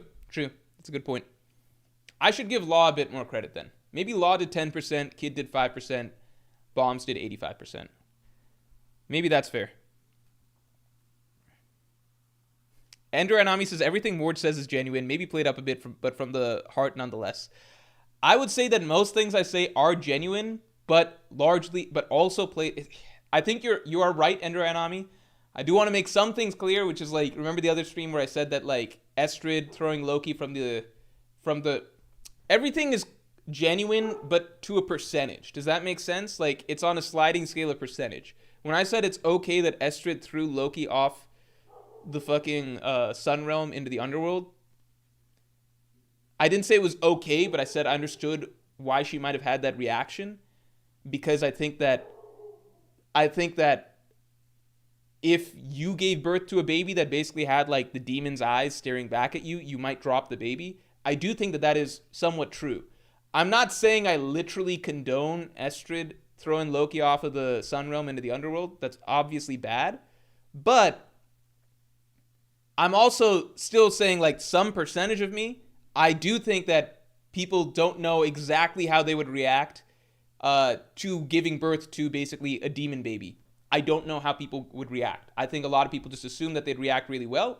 I'm not saying you'd go to the biggest cliff you can find and throw the demon baby off the cliff, but I don't know if you'd love that baby right away either, and maybe you fucking drop it. I think that that's not the most insane thing to say. So everything's on a sliding scale, okay? There's only a small percentage of me that's like actually believing what I'm saying about the Estrid situation, but I do, a core nugget of me does actually feel it. And then with the kid-in-law situation, the percentage is much higher in terms of how much I'm speaking from the heart. I know I'm laying it on a little bit thicker with those guys in terms of how much the TNT did it, but in my heart of hearts, I do strongly feel that they did not earn that shit at all. Not even close to. And I think it's a joke to like actually give them credit for taking down Big Mom. Isis1155, thanks for the 2. Why do you think Oda wrote the Big Mom fight like that? I genuinely... So, I think it goes back to... how do I say this? I think it goes back to Oda's love for Luffy. I think Oda has certain characters in the story that he... Like, protagonists in the story that he really, really loves. And when he loves his protagonists, he... it can be to the detriment of other characters. So, like, I think Oda liked the idea of Luffy having rivals along the way in his journey. However, Oda has never actually liked the idea of Luffy having rivals, okay? Because if you look in the story, every character... I've talked about this before with Ace and with Viper, and I think it could be the case with Loki as well. I think anytime there's a character that's written that could kind of be the equivalent of Luffy, that's a protagonist, right? Blackbeard is an antagonist, but a protagonist that could kind of be like the equivalent of... Like, Ace basically had it all, right? He had the Conqueror's Haki, he was like Roger's son, he's like stronger than Luffy at pretty much every age, right? Luffy looks up to him as the big brother. Like, everybody and their mother thinks that Ace is supposed to be the next Pirate King. Roger fucking wanted him to be Joy Boy and everything. Ace had to be written out of the story, right? Oda's not gonna have somebody that's essentially like that neck and neck with Luffy in terms of potential and keep them in the story. It's the same reason Oda felt comfortable writing somebody like Viper in the Skypiea arc, because even if in Skypiea, Viper can show up Luffy and Zoro and basically be the most impressive character, island figure that we've ever met in like that could actually legitimately rival Luffy, it doesn't matter because he's written out of the story. He's stuck in Skypiea. Like, it's not ever going to be relevant to the Blue Seas, right? So characters like Viper and Ace, those are characters that like Oda's comfortable writing, like true analogs to Luffy, only when he knows that he's not going to be keeping them in the story. It's also one of the reasons that I feel like Loki, with all the buildup he's getting, might actually be very, very close to Luffy's strength. Like, maybe even neck and neck. That might be going too far, but maybe neck and neck. And I do think that Loki is a character that's set up to die. And I think that this is the type of character that Oda's only comfortable writing when he knows that they're not going to be in the story for that long. Now, with Kid and Law, right, and the Supernovas in general, those are characters that I think that Oda, he liked the idea of Luffy having these rivals in the story, right? Like, he thought it was cool, and it is cool. Like, we were all excited when the Supernova were introduced. But I don't think Oda ever wanted us to ever feel. Like, I don't think Oda ever wanted these characters to even remotely show up Luffy in any sort of way, right? Like, we could have moments like Luffy's running with the blocks and Kid's running with the same amount of blocks in Udon, and it's like playing up the idea for rivalry. But then when push comes to shove, Oda never wants to have these characters actually be neck and neck with Luffy. He wants Luffy to feel like the star of the show the whole way through. So, like, in Dressrosa, there were, like, if you're part of the community, between Punk Hazard and Dressrosa, a lot of people felt like there's an argument that, like, because Law was doing so many crazy things with his Devil Fruit. So a lot of people felt like Luffy and Law might be about even during that period of time. We kind of all had, like, a sneaking suspicion that Luffy might have something more in his back pocket, which he did with Gear 4th. But from everything we saw, like, a lot of people felt like maybe Law is, like, better than Luffy, or, like, even with Luffy or something like that. But at the end of the day, Luffy had to be the star of the show. Luffy had to defeat Doflamingo, right? In Wano, Oda played up so much, like, Kid wants to take down Kaido, no, Luffy wants to take down Kaido, no, Kid wants to take down Kaido, no, Luffy wants to take down Kaido. He even got Law in that mix as well, like, Law wants to take down Kaido too. But then at the end of the day, Oda wanted to cement that, like, Luffy is Luffy. He's the one that's going to get to take down Kaido. And so he gave Kid and Law Big Mom, but I truly don't feel like Oda wanted to, like, dim Luffy's shine or make it competitive. Like, Oda's even talked about how, like, in popularity polls, he never wants anyone to pass up Luffy. He said that as for one of his earliest popularity polls, that he was worried that Zoro or Shanks would pass up Luffy, so he felt a sense of relief that Luffy was his most popular character. Oda might even felt like it got too close. That one time that Law passed up Zoro in popularity after Dressrosa and nearly caught up to Luffy, right? I don't think Oda ever wants Luffy to feel like anything less than the star of the show. So it's not just that, like, Oda had Luffy beat Kaido. Oda also wanted to make sure that there was not a shadow of a doubt or a sliver of an argument that Kid and Law could somehow, like, also be close to or on par with the protagonist. He wrote the Big Mom fight in a way that, like, one, it's very clear that, like, despite Kaido and Big Mom fighting to a draw after some days, right, he made it very clear over the course of the Wano storyline that, like, for whatever reason, in other circumstances outside of the fight with Kaido, Big Mom is just a lot easier to fuck up, and she bumbles and fumbles and does stupid shit compared to Kaido, right? So he made Big Mom look like a joke over the course of the fight, and even then, he made it so that Kid and Law, they didn't beat Big Mom in, like, a straight up way. Like, Luffy obviously gets a lot of help to defeat Kaido, not saying that, but once the fight gets down to it, we get this nice long extended sequence of just Gear 5 Luffy versus Kaido, with Luffy just beating Kaido down with a big punch.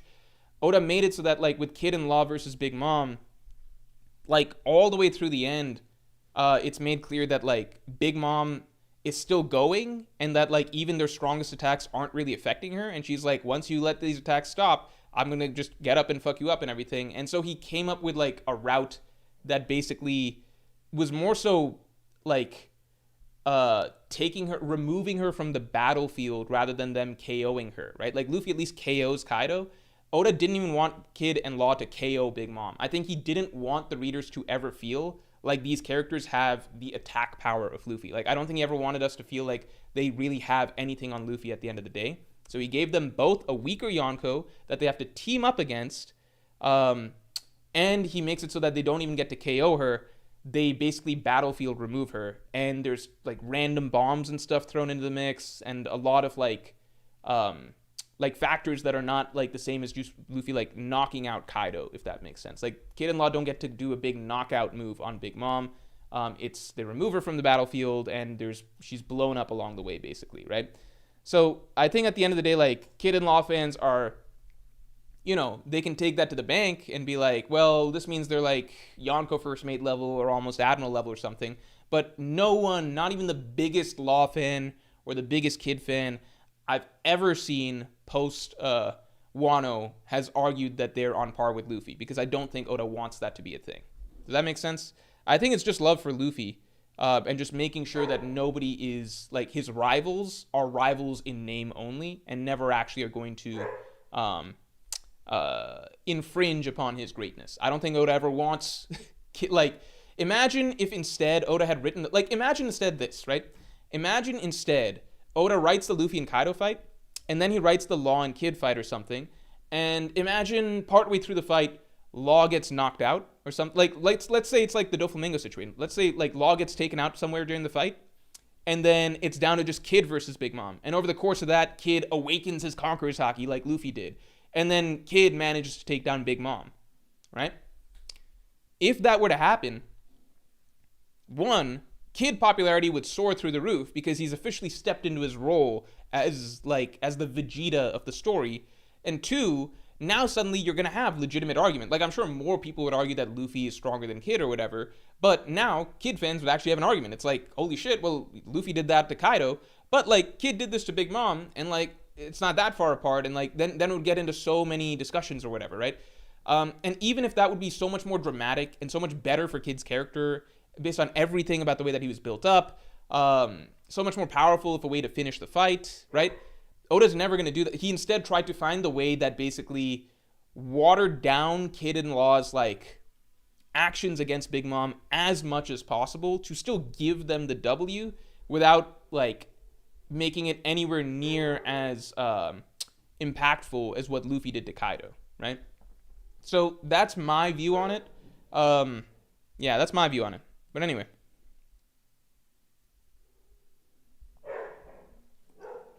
All right, continuing on.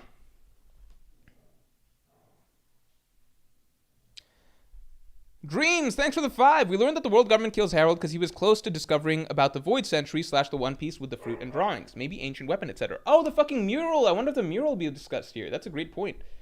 The world government killed Harold because he was close to discovering the Void Century truth / One Piece due to the fruit plus mural. And that's from Dreams. Straw Choco, thanks for the 2. You ain't fooling me. I know you'd throw that baby. Grizzly Adams, thanks for the 5. People say Kid is Luffy without plot armor, ignoring the law carry, the convenient TNT, and Big Mom inexplicably choosing not to use Conqueror's coding. Yeah, I don't think Kid is Luffy without plot armor. I think Kid is fucked up in like a million different... Like, Luffy obviously has a lot of plot armor in the story, but like, I think it's just like, they both ended up in the same fucking prison, right? Like, where's the difference is like, they were both in prison, right? And then what happened after that? Like, they were in the same spot. They started both from the same fucking spot, right? And they both succeeded in a similar way. They both like, Kid succeeded in raiding Whole Cake and taking out a Poneglyph just like Luffy did, right? They both took out sweet commanders and shit like that. Luffy's was obviously more impressive. He took out Katakuri, but they did similar shit in that vein. And then they both got taken out by Kaido, right? So they both started from the same spot. It's just that what happened next.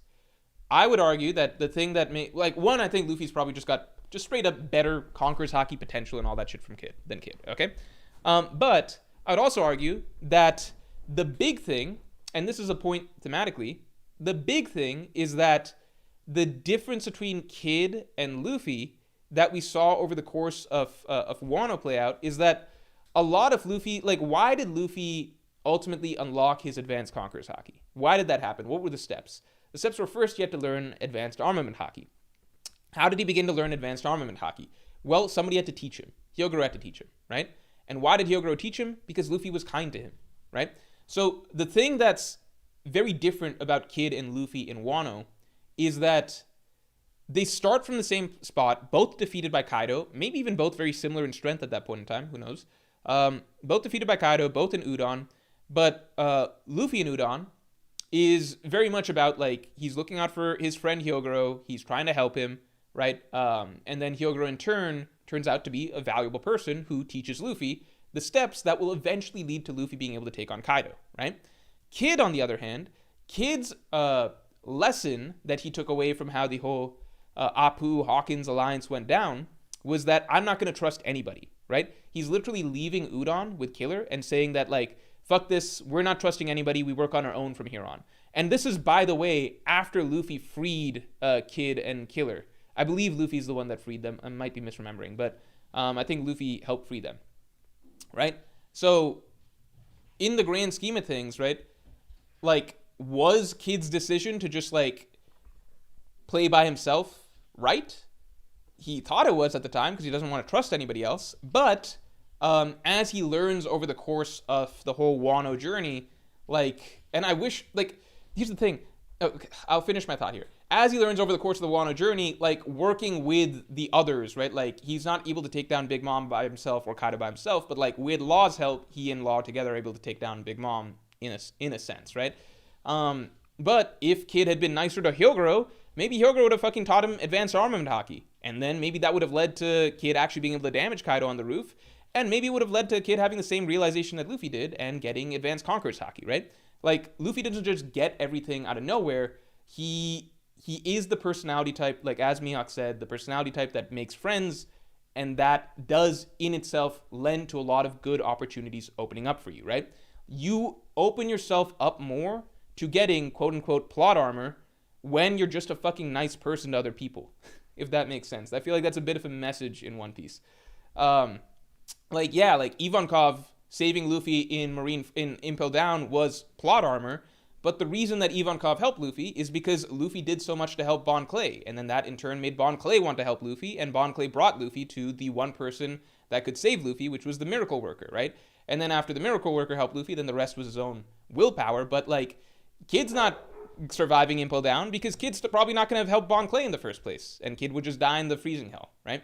So I think there is a lot to be said about that, but the problem is, like, with everything that I just explained, you would think that, oh, well, Kid's probably a really fucking good character then, if, like, Oda wrote all of this around him to show the contrast with Luffy. But that's my biggest fucking frustration with Wano, which is, like, I can break down and analyze what, like, the messaging somewhat seems to be, but when you're actually reading the fucking story, it's like...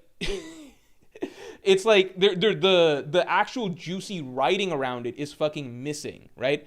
Like, I have to sit back and basically, like, be like, well, this seems like what Oda's probably going for to some degree, but there's no significant scenes or moments or bits of dialogue or meaningful, like, character turns for Kid that actually bring this out in the story itself. You kind of just have to observe and be like, well, what's the biggest difference between these two? Well, it seems like Luffy did this over the course of the arc, Kid didn't do this over the course of the arc. That's why their paths kind of diverge, and that's why Kid kind of fucking sucks by the end, but Luffy's done so much, right? It plays into the themes of the story, etc., but the writing, like the way it presents itself in the storytelling is very, very poor. So Kid, one of the most frustrating characters for me, because, like, amazing potential, but terrible fucking, like actual depiction in the story.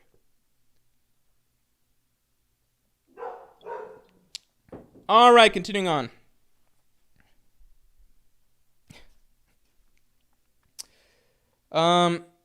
Let's get stream likes up to 150 real quick.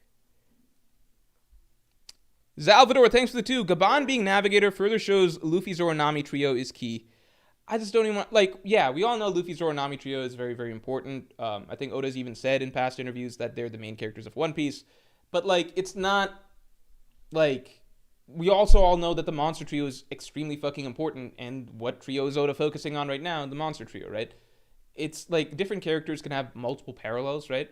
It's not like, you know, like Luffy has parallels to Joy Boy, obviously, but he also has parallels to Roger, right? Like, characters can have like Luffy has parallels to Shanks, like Gaban can have parallels to Sanji, but he also happens to be the navigator of the crew. But Gaban's Sanji parallels are obviously more prominent, right? I don't want this to be like, I think people are taking the navigator thing and being like, haha, Gaban obviously has nothing to do with Sanji. Sanji fans just imagine that. It's like, I think you're being really, really, like, deliberately obtuse or ignorant if you want to pretend that, like, Gaban isn't very clearly a Sanji analog. I think Oda's just also paying, like, service to Nami's significance in the crew by making Gaban the navigator, right? Zepson, thanks for the 5. This one's a little out there, but Loki's revealed to be the man marked by flames due to his eyes. Oh, I don't know about that. I did actually think that at one point in the story when I thought that maybe Loki has scars, but it's like, it just didn't fit because it was like, it was so many things. It was like, man marked by flames, not giant, like, you would never call him the man marked by flames if it's a fucking, like, ancient giant. Like, no one would be calling Oars the fucking continent puller the man marked by flames. It'd be like fucking, or you'd call him like something that implies how fucking huge he is, right? Like, or as they call the continent puller. Like, it would just be, I think that would be the first descriptor, right? It wouldn't be like, it's a man with a burn mark. It'd be like, it's a fucking gigantic ass ancient giant that travels the seas. You know what I mean? Like, what is, because it's like, this guy with the last road poneglyph, what does he look like? It's like, well, it's this man with like a burn mark or marked by flames. You'd be like, no, it's the fucking biggest creature on the fucking ocean. Like, San Juan Wolf, like, we don't fucking describe him by his haircut. We describe him by being fucking like the size of a battleship, you know?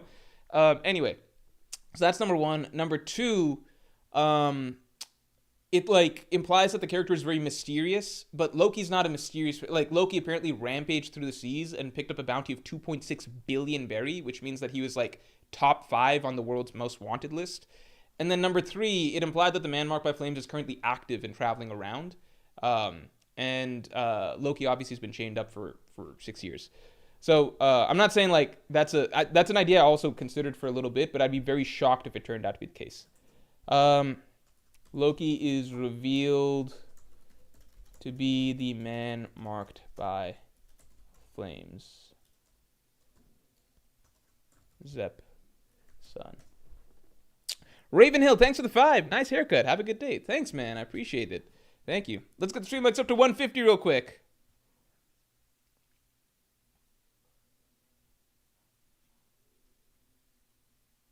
I mean, Gabon might be the man marked by flames. We don't know.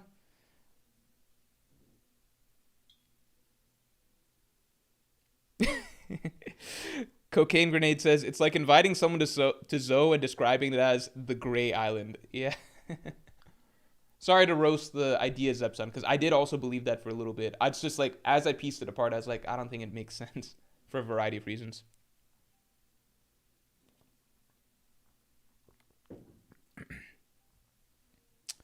Ergert says, Morge, odds on Dragon and Herald knowing each other. The thing about Dragon that's been frustrating to me is that I think every time we've had like some character backstory, I feel like it feels like Dragon almost exists separate from the, like, except for Vegapunk. With Vegapunk, we saw like Vegapunk and Dragon storylines intersected, but it feels like Dragon stories only pop up in the context of like the Revolutionary Army's operations, because with all these other characters, right? Like with Kaido, Shanks, Big Mom, Whitebeard, like Mihawk, like Doflamingo, right? Like whenever you hear their stories, even admirals, right? Like the stories tend to be intertwined with other characters' stories, right? Like we're learning about Shanks and we're learning things like, okay, so Shanks, when he was younger, he had duels with Mihawk, right? Like when he was younger, he was on Roger's ship. He defeated Loki at some point, right? Like he went to Marijua at some point. Like he's intertwined with all these other stories, right? Like Whitebeard, we learned that like about his clash with Roger. He was on Rox's crew, right? We learn a lot about how these character stories intertwine over time. Kaido, obviously, right? Like we're learning about him with Rox's crew. We heard about like Kaido's clash with Shanks before Marineford. We know about him and his dynamic with Big Mom. You just hear a lot about how integrated these character stories are. Like their names pop up in a lot of other character stories, right? I feel like Dragon is this frustrating figure because he's so important, but you never hear about him in anybody else's story. And that's why he feels like it almost leads to questioning, okay, how strong is he actually, you know?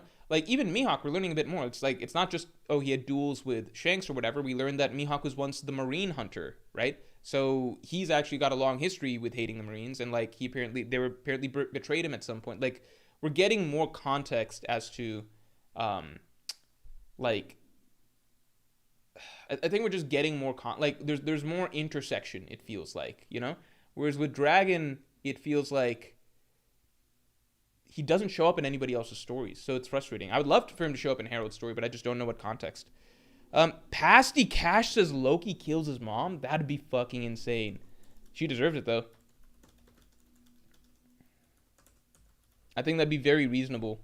Imagine how freaked out you'd be if like your you're a parent and like you just gave birth to what appears to be like this spawn of Satan, it freaks you out. You're like, I'm chucking this into the fucking ocean or off a cliff or something. And you're like, thank God.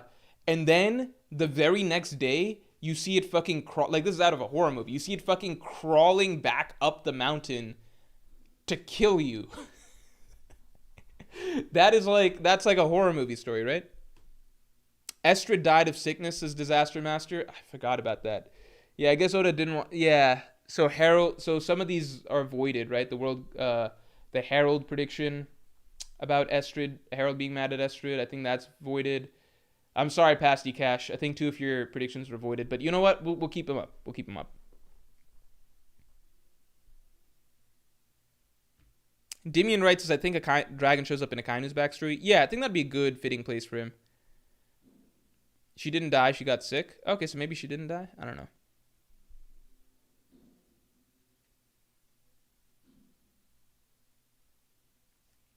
Yeah, like, you hear about Garling at God Valley, Garp at God Valley, Garp versus Roger. Like, you hear lots of intersection, like Garp and Shiki, things like that. Aster Carey, thanks for the 5. Is Loki the Serpent of Hellfire? I don't know. I think that's possible. It's just that, like, I don't know how literal those things are, and I always figured that Serpent of Hellfire, it would be like a fruit or something that someone's eaten, but it seems like it could fit. Zalvador says, Dragon and Akainu absolutely have history. Finding out Luffy was Dragon's son made Akainu want to kill Luffy, arguably more than Ace at Marineford. That's possible. Yeah, that's true.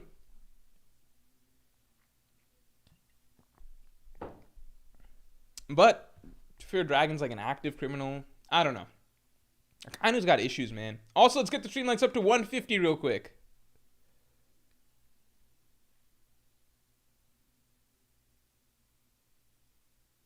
Akainu and Dragon are the same age? Oh, shit. Yeah, I like the theory. Like, it's a very common theory that Dragon was once a Marine Admiral or whatever. But it's tricky because it's like,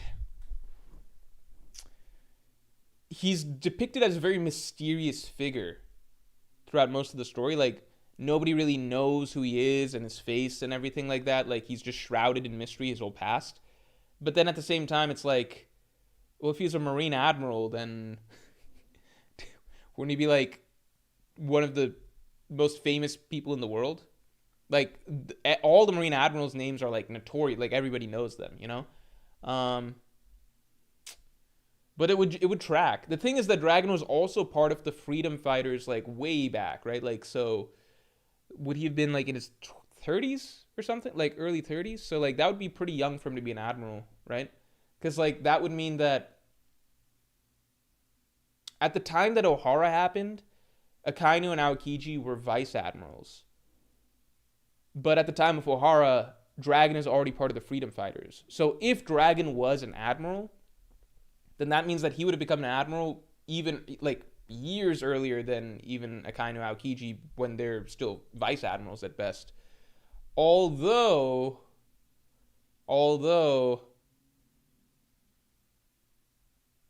it's possible Dragon never became an admiral. He was just a vice admiral or rear admiral at something at some point. Delos says, Dragon is above Yonko level. I said it. So here's the thing. Like, for a lot of characters, this is why it's hard for me to do rankings, because, like, it's easier for me to imagine things in terms of, like, ranges, if that makes sense. Like this character might be, like, scale from anywhere from here to here, right? Like, does that make sense? Like, and Dragon's a character that I could see scaling from anywhere from, I think, like, the lowest he would be is right above Big Mom in strength. Like, I could see him being, like that's where he caps out. I still think no matter what, he's above Big Mom. So I think the lowest I could imagine him is, like, right above Big Mom in strength. And then the highest I could imagine him is, like, Roger level or something like that. So, and that might sound insane, saying that Dragon might be Roger level, but I'm saying that's, like, the highest I could see him being because, again, like, it seems like there's a lot of, like, Ace's father Roger, Luffy's father Dragon. Like, the way they talk about Dragon is, like, the craziest, most terrible criminal in the world. And, like, the son of Roger, the son of Dragon, those are kind of, like, implied to be comparable things. So I'm not saying that Dragon is Roger level or anything like that. I'm just saying that, like, in the full range of things I could see him being, it's like, I could see him being, you know, like, I could see the bottom end being like, okay, maybe just above Big Mom or something like that. And then the top end of where he could possibly land is like, maybe it turns out the dragon was Roger level all along, and that's why Oda was saving him so much. Like, he's the Roger of this generation or something, right?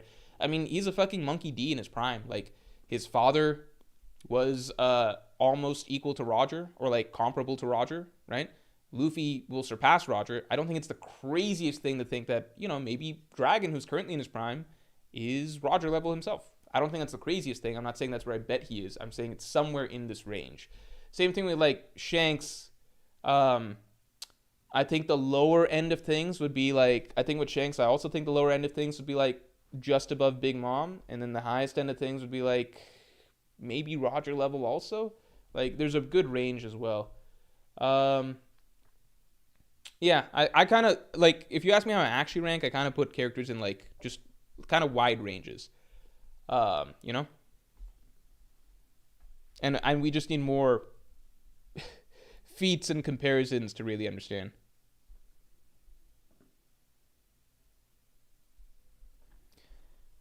Aaron Youngblood, thanks for the 5. We will see Rocks in this flashback do an attack like how we saw Roger in the Odin flashback. Ooh.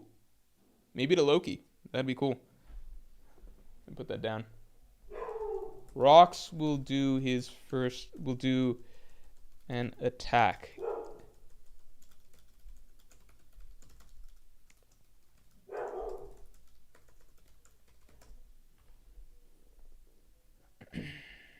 Haven, thanks for the 5. If Dragon loses to Emu, who would he have to beat before then to cement his hype to this point? I say Garling. Yeah, I think Garling is a good option. A lot of people have pointed out that they seem to be paralleled in terms of the chapters that they show up in. I think Garling is a great option. Garling, maybe Warcury at worst or something like that. What's the other thing? If Garling is a good option, the tricky thing then is, like, we need Garling to do a lot of shit now, right? Like, we need Garling to basically establish how strong he is. Otherwise, it's kind of a meaningless victory. I think Oda should have done a lot more to establish the Gorosei's strength at Egghead. We should have seen more of, like, because it was just weird. It was like when the Gorosei first debuted, they were badass. Like, the spread was amazing, but not just the spread. Like, they immediately, not all three of them, like, several of them, like, kind of went wild right off the bat. Like, Venus Juro instantly went through the entire island and blitzed all the pacifistas in one go, right? Immediately established himself as, like, maybe the second fastest character in One Piece, arguably, after Kizaru, arguably. And then Mars broke through the dome, and, like, with, like, Jinbei being like, holy shit, this hockey's unreal. And then Warcury started letting out some crazy Conquerors hockey and stuff. Like, it was really cool at first, but then it didn't really stick. You know, like,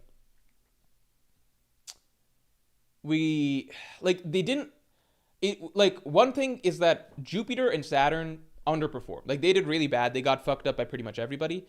But that's also used a little bit to extrapolate to the rest of the Gorosei, if that makes sense. It's like, I think sometimes when people think Gorosei level, they think, like, Saturn, for example. But then on the other end, you have, like, Warcury, where we saw how much Luffy struggled to damage Warcury, but I think we needed to see more. Because the interactions were so brief, I don't think Oda really cemented how we are supposed to view Warcury. Is this just, like, a strong character who is, like, a very difficult matchup for Luffy to solve in the moment? But Luffy, if you gave him a bit of time, he'd like take care of him? Or are we supposed to view this as like, oh, this is actually a character that Luffy can't beat right now, right? I think that's something that, like, we don't know if he's just like an inconvenience to Luffy versus, like, are we supposed to view this dude as like another Kaido, right? And that's two very different ways of looking at the character. So I think Oda could have done more. Same with, like, Mars, right? Like, Luffy doesn't get rid of Mars on his own. It's like a team attack, but that's precisely why I would have liked to see more of, like, just Luffy fight Mars. What happens if just Luffy fights Mars? How does he do, you know?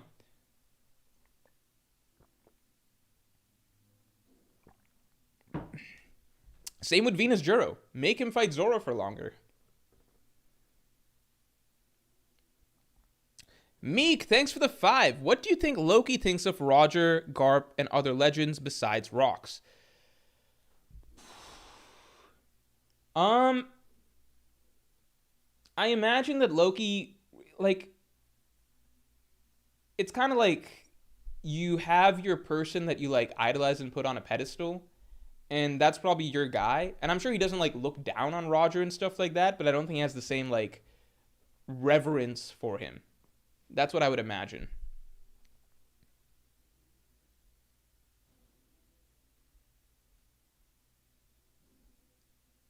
Kind of like Luffy thinks so highly of Shanks, for example, and Luffy definitely respects, like a Whitebeard stuff. Like he still remembers how strong and badass Whitebeard was, but he's never gonna talk about Whitebeard the way that he talks about Shanks, MOH, thanks for the 2. Kid Loki impresses Rocks with Conqueror's Haki. That's an interesting guess. Kid Loki impresses Rocks with Conqueror's Haki. Dimian Wright, thanks for being a Yonko tier member for 22 months. Dragon said he was in the Marines in chapter 1097. Oh my god, what? Am I fucking stupid? I fucking forgot Dragon said he was in the Marines. In 1097? Are you serious? Oh my god. That's a huge gap in my knowledge.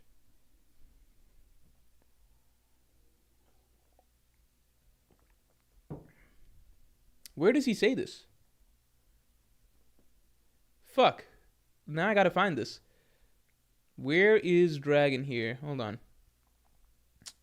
on. Come with us, change the world. You won't escape. You said imitation of Celestial Dragon. Oh,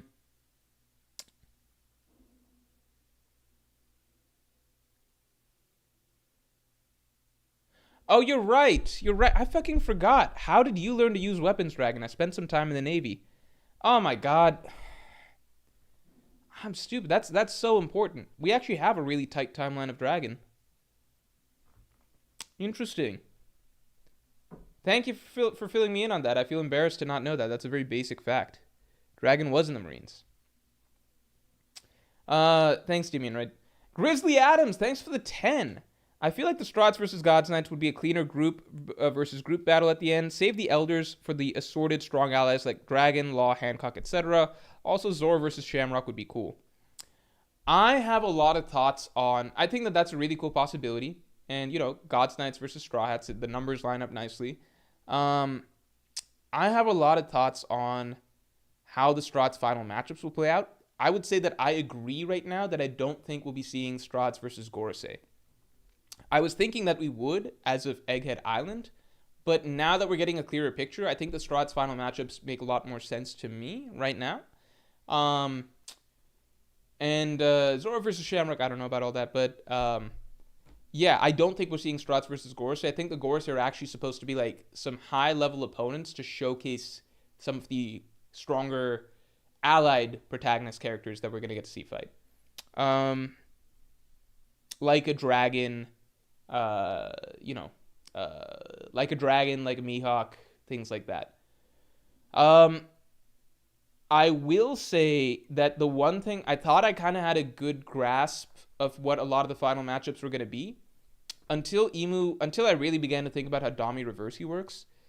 Because if Emu's Dami Reversi works like we've been seeing it, it really changes the whole game. Because that means that certain things could just be, like, what if, we need to find out what the stipulations of Dami Reversi are. Because what if Emu Dami reverses Mihawk? Right? Then Zoro's endgame fight isn't fucking Gorosei or God's Knight or anything. It would be Dami reversing Mihawk. And maybe that's how Oda just makes that matchup happen, Like, that's a random idea, but I'm just saying that Dami Reversi opens up so many possibilities in terms of what could be matchups that it kind of fucks up a lot of predictions, I can't feel confident in predictions now, or, like, can't feel like I can bet on certain predictions now if it's just like, well, any good guy could also become a bad guy now, you know what I mean? So I need to see Dom University in action and see what the stipulations are. If it's like characters with this level of hockey can't be Dom University or something, then it's like, okay, then we can calm down. But right now it's like, what if Luffy has to fight fucking Dom University Shanks? Like, what if, I'm not saying those are things that are going to happen. I'm just like, those are all things that are now, we now technically, when we're trying to match up the good guys versus the bad guys, we now also have to consider the good guys having to fight evil versions of the good guys, which is a whole new ball game, you know?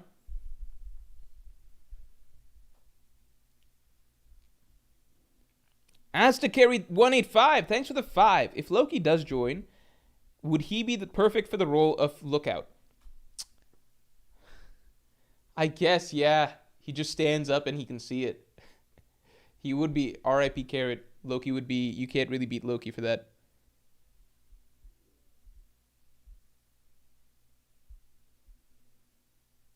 Pasty Cash, thanks for the 2. Loki took out the animals with Conqueror's Haki as a baby. Oh, that's a good guess. I think we're going to have to wrap up stream in a second.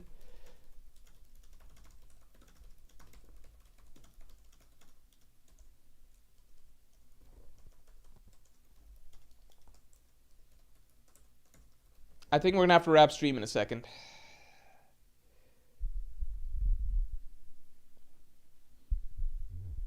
K-Ma says, dude, the bear had its head torn off. Conqueror's Haki didn't do that. I think he's implying the other animals, because, like, Loki says that he made friends with the animals in the underworld as a boy. So maybe the bear he had to kill, but the other animals, it was Conqueror's Haki. Conqueror's Haki as a baby is wild. Loki for interrogator? That's a good guess. Yeah, now we know that's a thing. Maybe Loki is scholar, because scholar and archaeologist are two different things. Fuzo says Mihawk would never get dommied. Yeah, you would think no. It's just that, like, we don't know what the limits Oda would go to with this. I think it would be disrespectful to the character to do that, but you never know. Rihanna Zara, thanks for the 5. The Lookout meme makes me so mad as an actual carrot for Straw Hat Defender. Yeah, because that would have been perfect. She literally does, at some point, just jump up there and, like, look, right? Like, that's her... That's what she's good at. I think she did that at Zoe or something like that. That was quite the fake out by Oda. We haven't had a new Straw Hat yet, right? Like, I still feel like at the moment, I think Bonnie will join. I think Bonnie might be our last member. I think Loki could temporarily join and then die. I think I'm on board with that. Saeed Abdo says, Morge, Hadruden's name is pronounced Hyrudin. I will try and say it like that, but I can't guarantee. Grizzly Adams, thanks for the 2. Luffy versus Domino versus Sabo right before Imu. Oh, that'd be wild. But I just don't know if... One, I don't think Domino versus Sabo would give Luffy any sort of challenge.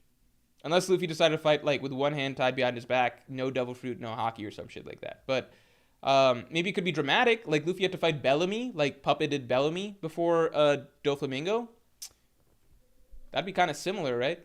We know that Oda likes to take ideas from later in the story and then bring them forward in, like, smaller versions, simpler versions to earlier points in the story. That'd be pretty fucked. But I don't know if Oda would disrespect Sabo's character like that. It just feels like being, like, flipped into a bad guy just like that by Imu feels like a disrespectful thing to... And, like, having your agency taken from you and just being, like, an evil version of yourself. It feels disrespectful to some characters. But, yeah, I guess we'll see. Nickel Balas, thanks for the 1. Thanks a lot. All right, everybody. I think we're going to call it here. Thanks, everyone, for tuning in. For those of you who are in America and I guess like to celebrate 4th of July, happy 4th of July. Even if you don't have positive feelings about America, I think you can still enjoy the holiday because the holiday is just a fun holiday. You know, it's fireworks, hanging out, drinking, stuff like that. But yeah, thanks for tuning in, everybody.